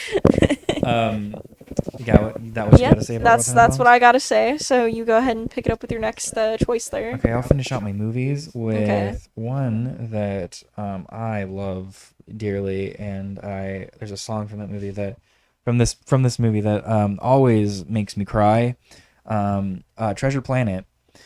Treasure Planet is, people say it's like one of the worst Disney movies, and I'm like, no, fuck you. It's one of my favorite movies. I know it's one of our friend Valk's favorite movies. I truly love this movie. It's aesthetics. It's like retro sci-fi. It's like you've seen the concept art and like the scenes from Metropolis, like the old 1920s movie, right? Yeah. It's like that futuristic aesthetic Okay. in space and Treasure Island, and it's just there's no other like aesthetic like it. It's just like it's so interesting, and it just flopped so fucking hard at the box office, and it's so sad. Isn't Michael J. Fox in that movie? No, yes. I don't know.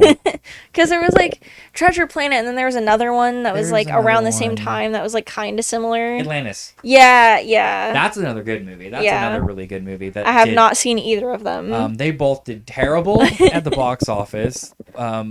But Treasure Planet almost bankrupted Disney again. Jesus. Because it cost a lot to make. Well, I think they're doing fine now. Oh yeah, they're doing great now. They own like everything. Don't sue us, Disney. But no, Treasure Planet's really good. The cast is really good, even though I can't remember who the fuck is in it.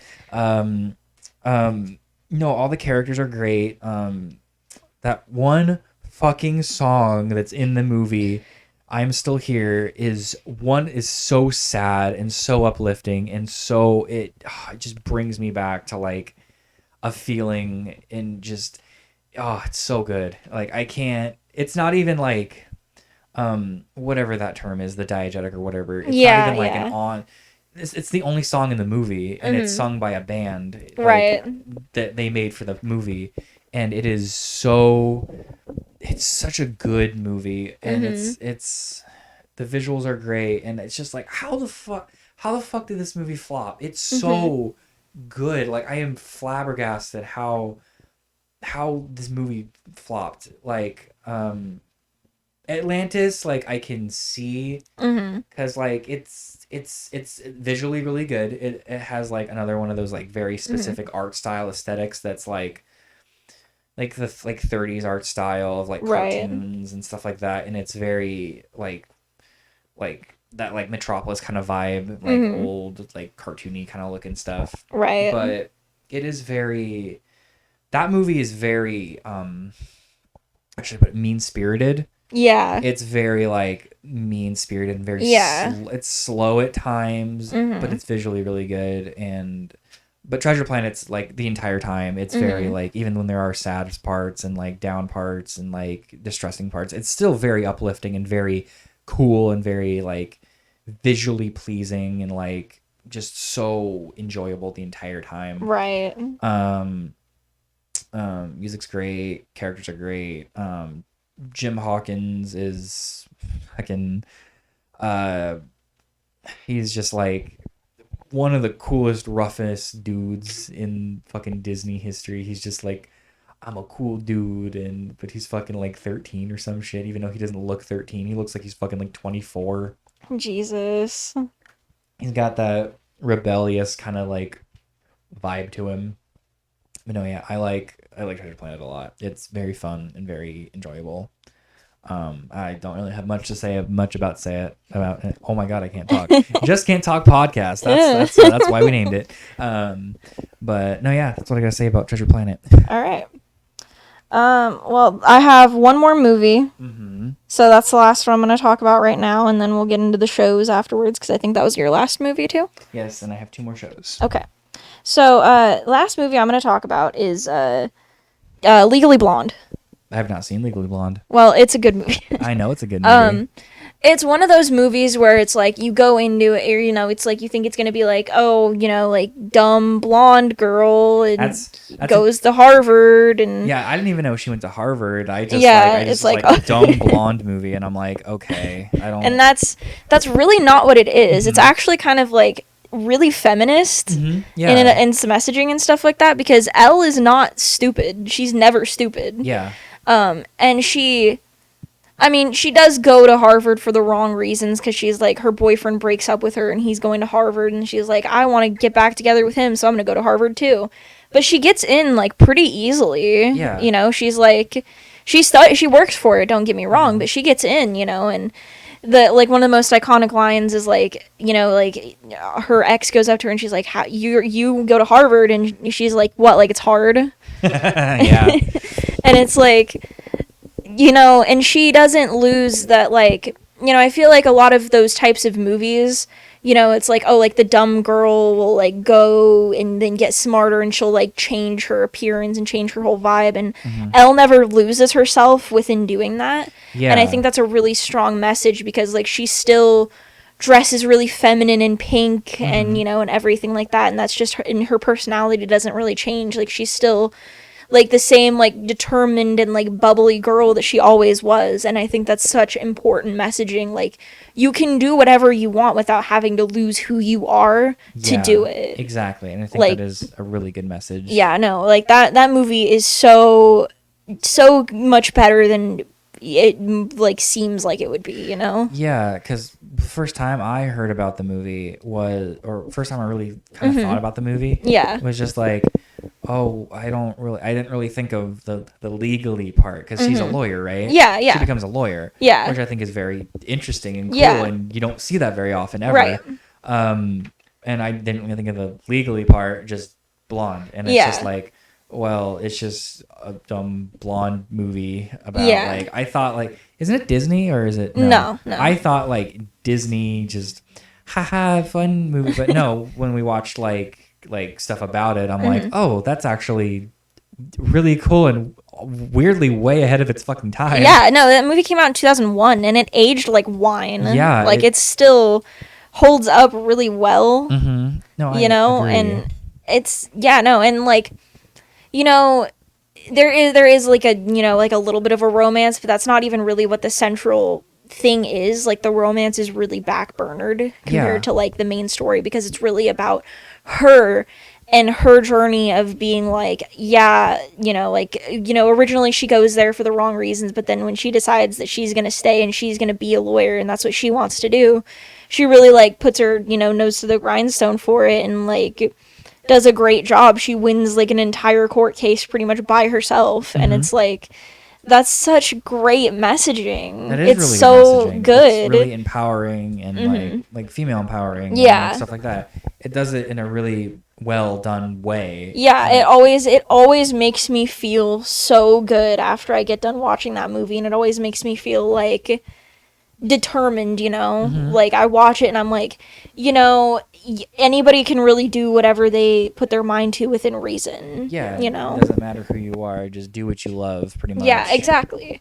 So it's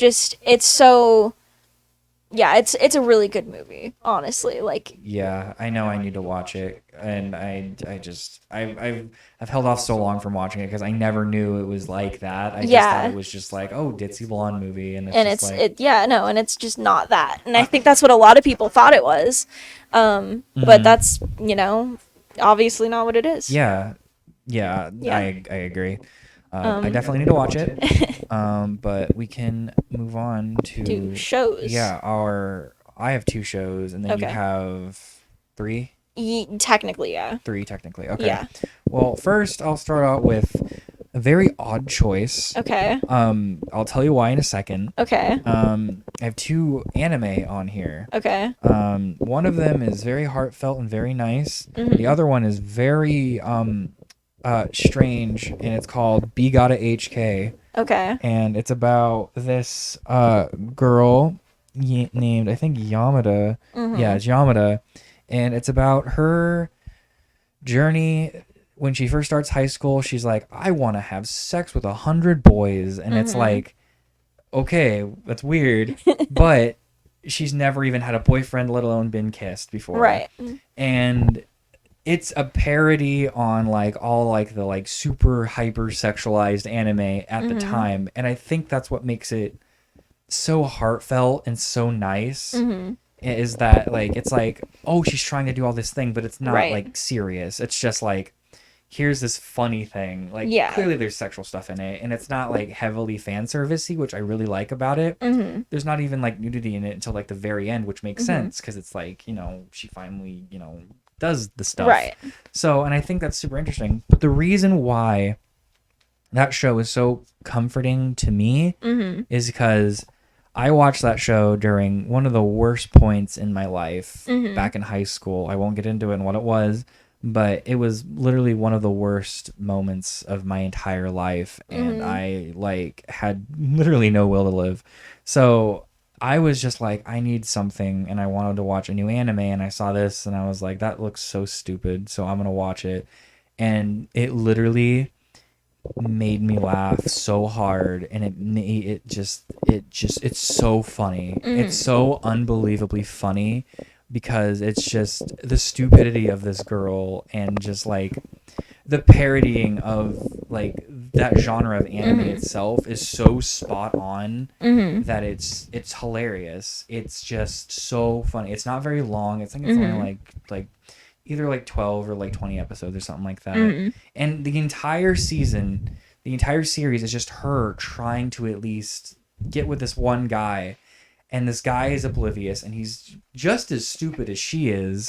And that it makes it so funny because he's also like a virgin, and she's also a virgin, and so they're just their chemistry is so awkward, and so funny and so cute, and it's like she's trying so hard to be sexual, and it's just coming off just not. It's just like she does she's like tries to like seduce him in like a library, and it's like one of the funniest scenes because she's like, do you want to see my boobs? And he's like, what? What do you mean? And she's like, you want to see my stomach? Is that weird? And he's just like, I don't know what you want. And it's like, it's just ridiculous. I don't really have much to say about it. It's just, it got me through a really hard time in my life, and that's pretty much why it's my comfort thing. Every time I watch it, it makes me just happy because it's like that got me through one of the worst parts of my life. So yeah, and that's all I got to say about it. It's called B Gotta HK, Yamada's first time. I highly recommend it because it's pretty much just a parody on hentai and over sexualization in anime, which there's a lot of it. Yeah. So yeah, that's that. Okay. Do you want to talk about one of your shows? So I'm kind of this next one isn't really like one show. Like there's a few I'll probably like mention individually, but kind of like I guess a genre of show. But I watched, when I was a kid, I would watch a lot of sitcoms. Oh, yeah.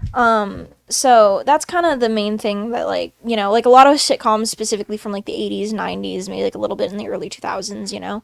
But a lot of those really just kind of helped me kind of get through just, like, stuff going on in my life. Because, you know, I mean, you know, there was, like, things that would be going on, and I would just be, like, you know, having a hard time. So then I just put on, like, you know, like Friends or like How I Met Your Mother or Fresh Prince or like The Nanny or something. Right. And I'd be like, I love The Nanny. Fran is a style icon. She's a queen. But yeah, I'm probably not going to talk too long about this because it's just kind of more of a me kind of mentioning, you know, there is a lot of you know, a lot of them also didn't really age that great, like Friends. Yeah, Friends hasn't aged well at all. Friends is one of the ones that I did watch a lot, so I do have to kind of give it a mention, and it will always have kind of like a place for me, especially the earlier seasons. But yeah, a lot of those, like, they're kind of, you know, usually pretty formulaic with, you know, like, exceptions. Like, It's Always Sunny is technically a sitcom. Yeah. And, you know, that it's like an anti-sitcom. Yeah. And it's, you know, Always Sunny is one of my favorite shows of all time. It's hilarious. Oh, yeah, same. Yeah, no, there's ones like that, and then there's, you know, the more formulaic ones, and, you know, it just, when I'm in a bad mood, and I'm just, like, going through it, I'll be like, yeah, let's put on like a dumb sitcom and just kind of watch that and not think about things for a while. Right. But yeah, that's pretty much what I got to say about that. Okay. Well, that's very interesting because Friends is very good, and Fresh Prince is very good, and Fran Drescher is a queen. And And How I Met Your Mother is really good too. And then it doesn't. Well, but yeah. Yeah. But it's good, and then the last season is not good. Yeah. But no, I really like How I Met Your Mother. It's a good show. Yeah. Neil Patrick Harris. Neil Patrick great. Harris is an icon too. I love Jason Segel. I just want to like hug him. Yeah, me too. He seems like such a nice guy. Yeah. So I'll get on to my my last show. It's also an anime. Okay. I'm a big weeb here. On the podcast. I'm a huge advocate for anime for the most part. Weeaboo rights. Weeaboo rights.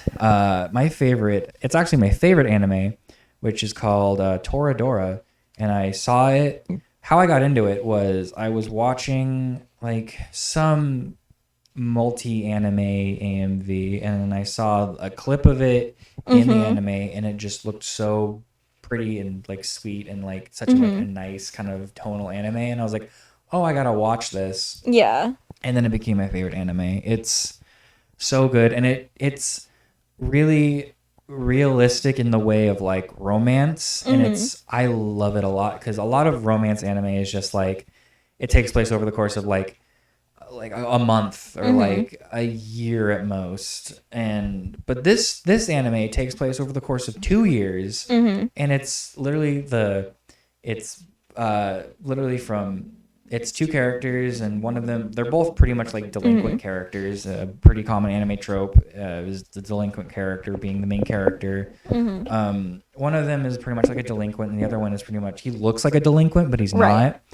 But they start off as like enemies, then they start off as like they kind of owe each other something, and then they become friends, and then they become acquaintances, and then friends, and then they become like best friends, and then over the course of the show, it's like their romance gets so well done. It's just one of the most like, what's the right word for it? Like organically done romance in an anime I've ever seen. It's just like how it's made, or how it evolves over the season. And also another thing I like about it is like a lot of romance anime have a lot of fan service, like a lot of boobies and stuff like that. There's virtually none in this show. Like there's a couple scenes that are here and there, but it's not played off as fan service. It's played off as like actual problems. Like one of the characters, like the main girl, is like insecure about her chest, and like that's literally like what that arc is about, is just like the guy trying to help her make a bathing suit that like kind of helps her with that. And I like that. I think that's very good. Like there's no nudity like at all in the whole show. And like one of the characters is like a flirt, and that's pretty much the entire like fan service. There's like no nudity, no nothing. And I think that is very rare for anime, and to do it so well is very good. It's not very long. It's like 20 something episodes, and it's also paced very well, and it's just a really pretty anime. And yeah, I don't really have much to say about it other than it's good. Go watch it. It's amazing. It's on Netflix. It's brilliant. Okay. All right, you got another one? I have 2 more. Okay. First one I'll talk about is, this is like the first show that I really got into, just in general, and that's Gossip Girl, the original one. I forgot about Gossip Girl. I'm not watching the reboot. No. I've heard it is absolute garbage, so I'm not gonna watch that. But the original one, it's so over the top all the time, and it is so like fun and stupid, but it's also like good, but it's not good, if that makes sense. It's also got some of the best costume design. Oh yeah, the costume design is amazing. I don't know. I don't feel like there's too much to say here. It's like, it's one of those shows that, I feel like it's like kind of trashy, Yeah, it's one of them drama shows. Yeah, it's like it's a teen drama, you know. Yeah. But it's so much more like it has a lot more fun with it than I feel like, you know, like Riverdale or any Oh of the my like a God. lot of the newer ones Yeah. do. Like Gossip Girl has fun with it still, and it still keeps things relatively light. Like there are some like more heavy subject matter, but it's not like, oh my God, like there's people being murdered 24/7 or anything like that. Like it's pretty Like Riverdale. like it's mostly like social stuff Mhm. that's going on. Which most of the social stuff is actually like pretty realistic and pretty interesting. Yeah. And I think a lot of it's very, very well Yeah. nuanced, aside It's- from like a couple moments and Right. in Yeah, seasons, but there is obviously like there's a lot of like problematic stuff in this show. But it's like it's good for escapism. I think is a Yes. great way to kind of describe it. Like the escapism is really mostly what I kind of got out of it. And yeah, no, I remember that was like the first show that I really just like sat down and would just like, this is on right now, or this is the time that it's on. I have to like clear my schedule so I can watch this show. yeah. So, you know, it's always going to be kind of an important thing for me. And it's always like, you know, if I'm having a bad day, I'll throw on like some of the earlier seasons and stuff. It kind of started becoming a mess about season 5. Yeah. But like the earlier seasons are still really just, you know, it's like good, fun escapism with, you know, some exceptions of there being like, you know, the problematic issues and stuff. Mhm. But yeah, no, it's great. It is what it is, you know. Yeah, we probably should have had these actually a question that I was just thinking about while we were doing this. Who's your favorite character in the show? Blair. Blair, yeah. Yeah. Blair's really good. Who's my favorite character? I like wow, I forgot his name. It's not Joe, because that's you. That's Dan. Dan Yeah, Humphrey. Dan in the early seasons is great. Yeah, Dan later is bad. Dan gets like character assassinated. Yeah. But no, I like Blair a lot. Like she's, you know, she has her issues, don't get me wrong, but I always really related to her because she kind of always had this like idea of like, I have to be the best, I have to be perfect. And you know, like I've been through that myself, and also like, you know, no, I'm not going to get too heavy into this, but like, you know, she has an eating disorder and I've gone through that myself. So I always really related to her. And you know, she was always kind of like, in some ways, a role model to me, like not necessarily with the way that she treated people, but you know, she was always really determined to get what she wanted, and she would work for it. She always worked really hard to get what she wanted to have, and it didn't always work out for her, but you know, it was always like, it always just showed me like the sort of tenacity of like, you know, you may not always get what you want to have, but you know, things will work out anyway. Yeah. But yeah, I really loved her character. I thought that she went through a lot of like good character development. The last couple of seasons, Yeah. they kind of like screwed up all the characters in the last couple of seasons. But yeah, I think I like Blair best. I really like Dan. Dan is like one of my favorite characters, even though he gets literally worse over the course of the show. Yeah, no, he was completely just a character assassinated altogether. Yeah. I like him mostly for the early seasons because he's like, he wanted to be a writer, right? Yeah. Yeah, and I really heavily relate to that because I want to be like a movie director / writer. I love the idea of creating stories for people and stuff like that, and just just Dan's just ongoing being like, I need to write and I need to like make these stories, and I like that about his character, that he's just so persistent in what he loves, and is something I really need to do more with my like works. Is that I need to write more and, you know, really just enjoy what you have to, you know, write. So yeah, Gossip Girl is great until it's not. Yeah, you want to talk about like your favorite characters from the shows that you'd mentioned beforehand, since we kind of skipped over that. Yeah. Well, with Toradora, I'll talk about let's see, who is my favorite character from that show. There's a character in that show that I used to relate to the main guy, and then I kind of really to start as the show went on, I really started relating to one of the other characters. Her name is, I think it's Midori, Yeah. and she's like she's originally like the main character. Like he likes her instead, and then the other girl, the main girl named Taigo, likes this other guy, which is the main character's best friend, and they kind of are trying to hook each other up with their friends and stuff, and then it goes the other way. Right. But I really like Midori because she's gay. She kind of says that later in the season. Yeah. As kind of like a twist. But I like her because she has this bubbly personality and just so happy and so loved.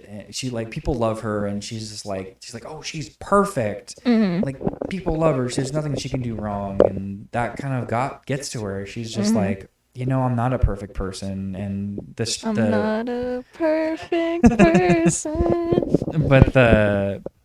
but just kind of in the same way with Blair and Gossip Girl, she's not like popular or anything. She's just a very well liked person in the show, and she just is like, I have this expectation of me that's just like I can do nothing wrong, and she's like the lead. She's like the best player on the baseball team, and it's like it's just hard for her to kind of like deal with her feelings, and like she gets depressed really easily, and I really relate to that with her character. And she's gay. So no, yeah, I think she's an excellent character in that in that right. What about you? You want to talk into the sitcoms? Okay, I guess I'll kind of like speed run the sitcoms. Okay. So what did I mention? So Friends. Chandler. Yes, Chandler, obviously. Best. The nanny is obviously, Fran. You can't really not have that. And like Fresh Prince, like, I mean, I feel like that's pretty easily like Will or like really anybody. I like Uncle Phil a lot. Uncle Phil's really great. What else? How I Met Your Mother. Probably Marshall, honestly. Yeah. I love Marshall. I love Jason Segel, dude. He's a lovable guy. Yeah, I just love him. Is that all I said? Always Sunny. Always Sunny. That's a hard one. Yeah, that one's actually like kind of difficult. Because I like all the characters for like different reasons. I like Charlie a lot. Charlie's amazing. Charlie's really funny. I like Dennis, but because he's like insane. Yes. Dennis is hilarious. Yeah. Yeah, no, I like everybody. They're all like really, really funny. I don't think that there's anybody that's just like miles above anybody else. I think they're all pretty like equal. Yeah. For Always Sunny, like they're all really, really funny. So yeah, I don't know. I mean, yeah. Yeah. Yeah. I can agree with you that Charlie is like the best. He's like he's like the least bad of the main crew. Yeah, he's just really stupid. Yes. Let's see. I haven't watched much Fresh Prince, and of course it's just Will. Yeah. And Fran, of course. Yeah. And with Friends, it's like I used to really like Ross, and then I just kind of realized like Ross isn't the best person. Yeah. But I think like besides Chandler, because Chandler's like obviously the right choice. Yeah. I really like Joey. Yeah, Joey's great. Joey is good. Another kind of mild character assassination. Yeah. They just made him really so stupid, and it's just like he was just like, oh, he just like in the first couple seasons he's like, oh, he just doesn't know a couple things. Yeah. They just made him a moron. Yeah, they made him just like completely fucking stupid. Yeah. So like. No, yeah, Joey's like my favorite. So did you? What else did you have? You had one more. Did you want to go through your other anime and say what your favorite character was? My other anime. And also, you said that you yeah. you were gonna replace a choice. Did you want to give like an honorable mention to the one that you didn't mention? Oh yeah. I was gonna bring up the honorable mention. I said I was gonna replace, or that I replaced was the original one. I replaced B Gotta HK. Yeah. With, or I not replaced, but I had FLCL in the replacement for B Gotta HK. Yeah. Or whatever. Yeah. Yeah. I had B Gotta HK instead. Okay. But FLCL I really like. I know. Yeah. It's about, oh God, what it's about. It's about this kid living in a small town in Japan just kind of living his life and you know, living in his brother's shadow and kind of being terrorized, I'll say. Yeah, isn't that the one with like the like it's really creepy. creepy? Yeah. The girl that like Yeah. wants to date him and he's like in middle school and she's like in high school. Yeah. That's really weird. Yeah, I don't condone that. That's weird. And then yeah, he's just like kind of being like harassed in a way by his brother's girlfriend. He's like, oh, I'm always living in my brother's shadow. And then he gets hit in the head with a guitar, or bass guitar, from this girl on a fucking moped. And then robots start growing out of his head, and just shit just kind of hits the fan from there. Yeah, that's my honorable mention for that, because I replaced it with B.HK because I feel like when you said like, oh, it got me through a bunch of tough times, and that's mainly why, because B.HK had more of an impact on me mentally. But FLCL really cemented like my love for anime, because people were like, oh, this show is so bad, it's so bad, and then I watched it, I was like, no, I like this. There's a lot deeper messaging in it than people seem to really think there is. It's not nuanced the best, because a lot of really questionable kind of morals and like things in it. Like the main girl Haruko is like, I love her character. Yeah. Terrible person. Terrible person. They even made her the villain in the next season, progressive and alternative. And I watched a little bit of that, and it's not. They're bad. They made her the villain, and it's like, yeah, I can see that, because she was kind of the secret villain in the first season. But no, that's my honorable mention for FLCL, Fully Cooley. It's a wild ride. It's only 4 or 5 episodes or something like that. I highly recommend it. It's a trip. Also has one of my favorite bands in it called The Pillows. They are just a vibe and a half. They are just a super chill out, just kind of like post grunge kind of like rock band from Japan, and they're amazing. Nice. So yeah, Okay. that's my follow up for my fucking whatever the word is. Yeah.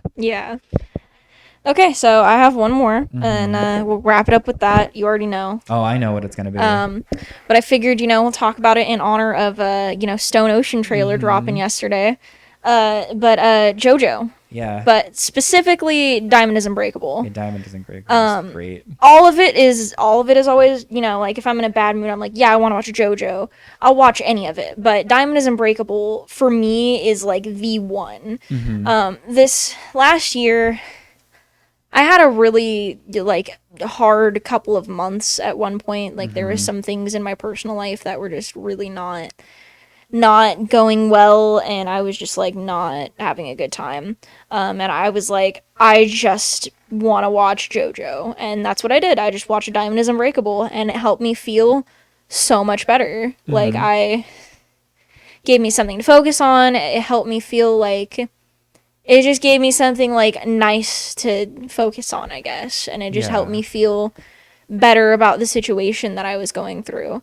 And so I will always have love for it for that reason. It's not to mention, it's just, it's great anyway. It's fun. It's not, that's one thing that I like about this season compared to a lot of the other seasons, is that it is like, it's a lot less it's a lot lower stakes than the other seasons, Stardust Crusaders, it's like they have to like fight Dio before he destroys the world, and like and Holly dies. Yeah, and then like, and all the other, it's like it's a little bit heavier. But with Diamond is Unbreakable, it's not like, oh, this guy's gonna like take over the world if we don't stop him. It's like, it's a murder mystery. It's just like, yeah, it's a murder mystery. It's like much like another one of your favorite shows, Twin Peaks. Yeah, which is another favorite.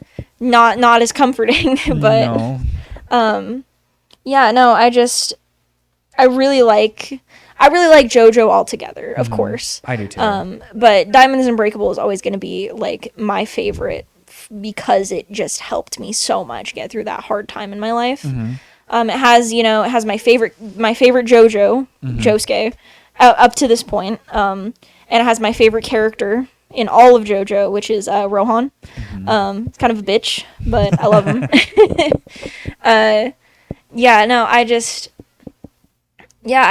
don't know. I feel like there's a lot that I could say, but I also feel like there isn't much I can say. Like, it's it's just great. Mm-hmm. All of JoJo is just great. Like, anytime I watch anything JoJo, I'm like, it always helps me just like be in a good mood. Yeah, I agree. Like, it's just, JoJo's just great. It is. I love Diamond is Unbreakable. Diamond is Unbreakable was my favorite part up until I read Stone Ocean, and then Yeah. Stone Ocean became my favorite part because, you know, gay. And Yeah, I'm women. excited for Jolene. Yeah, me too. I'm Excited really, for the, you know, for Jolene and Hermes and Foo Fighters, you know, get the for the girls and the gays. yeah, for the girls and for the gays. No, Josuke was my favorite JoJo up until, you know, I read Stone Ocean and Jolene became my favorite. And then I found out about Johnny and I was like, oh, Johnny, I love Johnny. But no, I love JoJo too. I'm in the same boat. I was the one that showed Jess JoJo. And Yeah. kind of, it was just like, oh, I want to show you guys this because this seems fun. And then you guys are just like, this is great. So, no, Diamond is Unbreakable is good. All the characters are great. All the openings are just fucking all bangers. Oops, all bangers. Oops, all bangers. I don't care what people say. Chase is a good fucking opening. I like Kira a lot. He's a really interesting villain. He's a little up his own ass, kind of Patrick Bateman-y. But Patrick Bateman, David Bowie, king shaming. yeah, pretty much. That is Diamond is Unbreakable. Hand fetish. And just like what a beautiful Dwang. No, yeah, part 4 is great. Best favorite part, or your favorite part? Yeah, My up to this point. Up to this point, I have not read any of the manga. I've only watched the anime up to this point. So I don't know when it comes to, obviously, like, Stone Ocean isn't out yet, so I haven't read that or anything, but I am very excited to watch it. And I haven't read Steel Ball or JoJolion. I probably will, because I just, you know, I've been, like, hyper-focused on JoJo for the last, like... year. Yeah, basically. Yeah, me too. So, you know, I probably will read the manga, at least for the parts that haven't been released yet. But up to this point, Josuke is my favorite JoJo, Diamond is Unbreakable is my favorite part, and Rohan is my favorite character. Well fucking said. So, yeah, I'm very excited for Stone Ocean. Yeah, that's basically what I have to say. JoJo's great. Hell yeah. Well, I think that wraps up our time today. We've been going on for a while. This is our longest episode so far. But I feel like you've said that already. What do you mean? This is our longest part? Yeah, I feel like you've said that before. Maybe. I mean, we've been going for like a little over 2 hours. Oh, well. Yeah, I know, right? But yeah, thank you. Comfort movies is just such a broad topic. Yeah, we just went places. We talked about a lot of movies and shows that weren't even on our lists. Yeah. That's the thing about the podcast format. You can just kind of talk about whatever. You just kind of go. Yeah. But yeah, thank you guys so much for listening. Hope you enjoyed it. Make sure to like, subscribe, and hit the bell. I know it's useless. It's like subscribing twice. Share with your friends, your family. Maybe share it with your cat. I don't know. We have cats. He's a little boy sleeping over here. He hasn't made a lot of noise today. But yeah, thank you guys so much for watching. And we'll see you on the next episode of the Just Can't Talk podcast. Good night. Good night.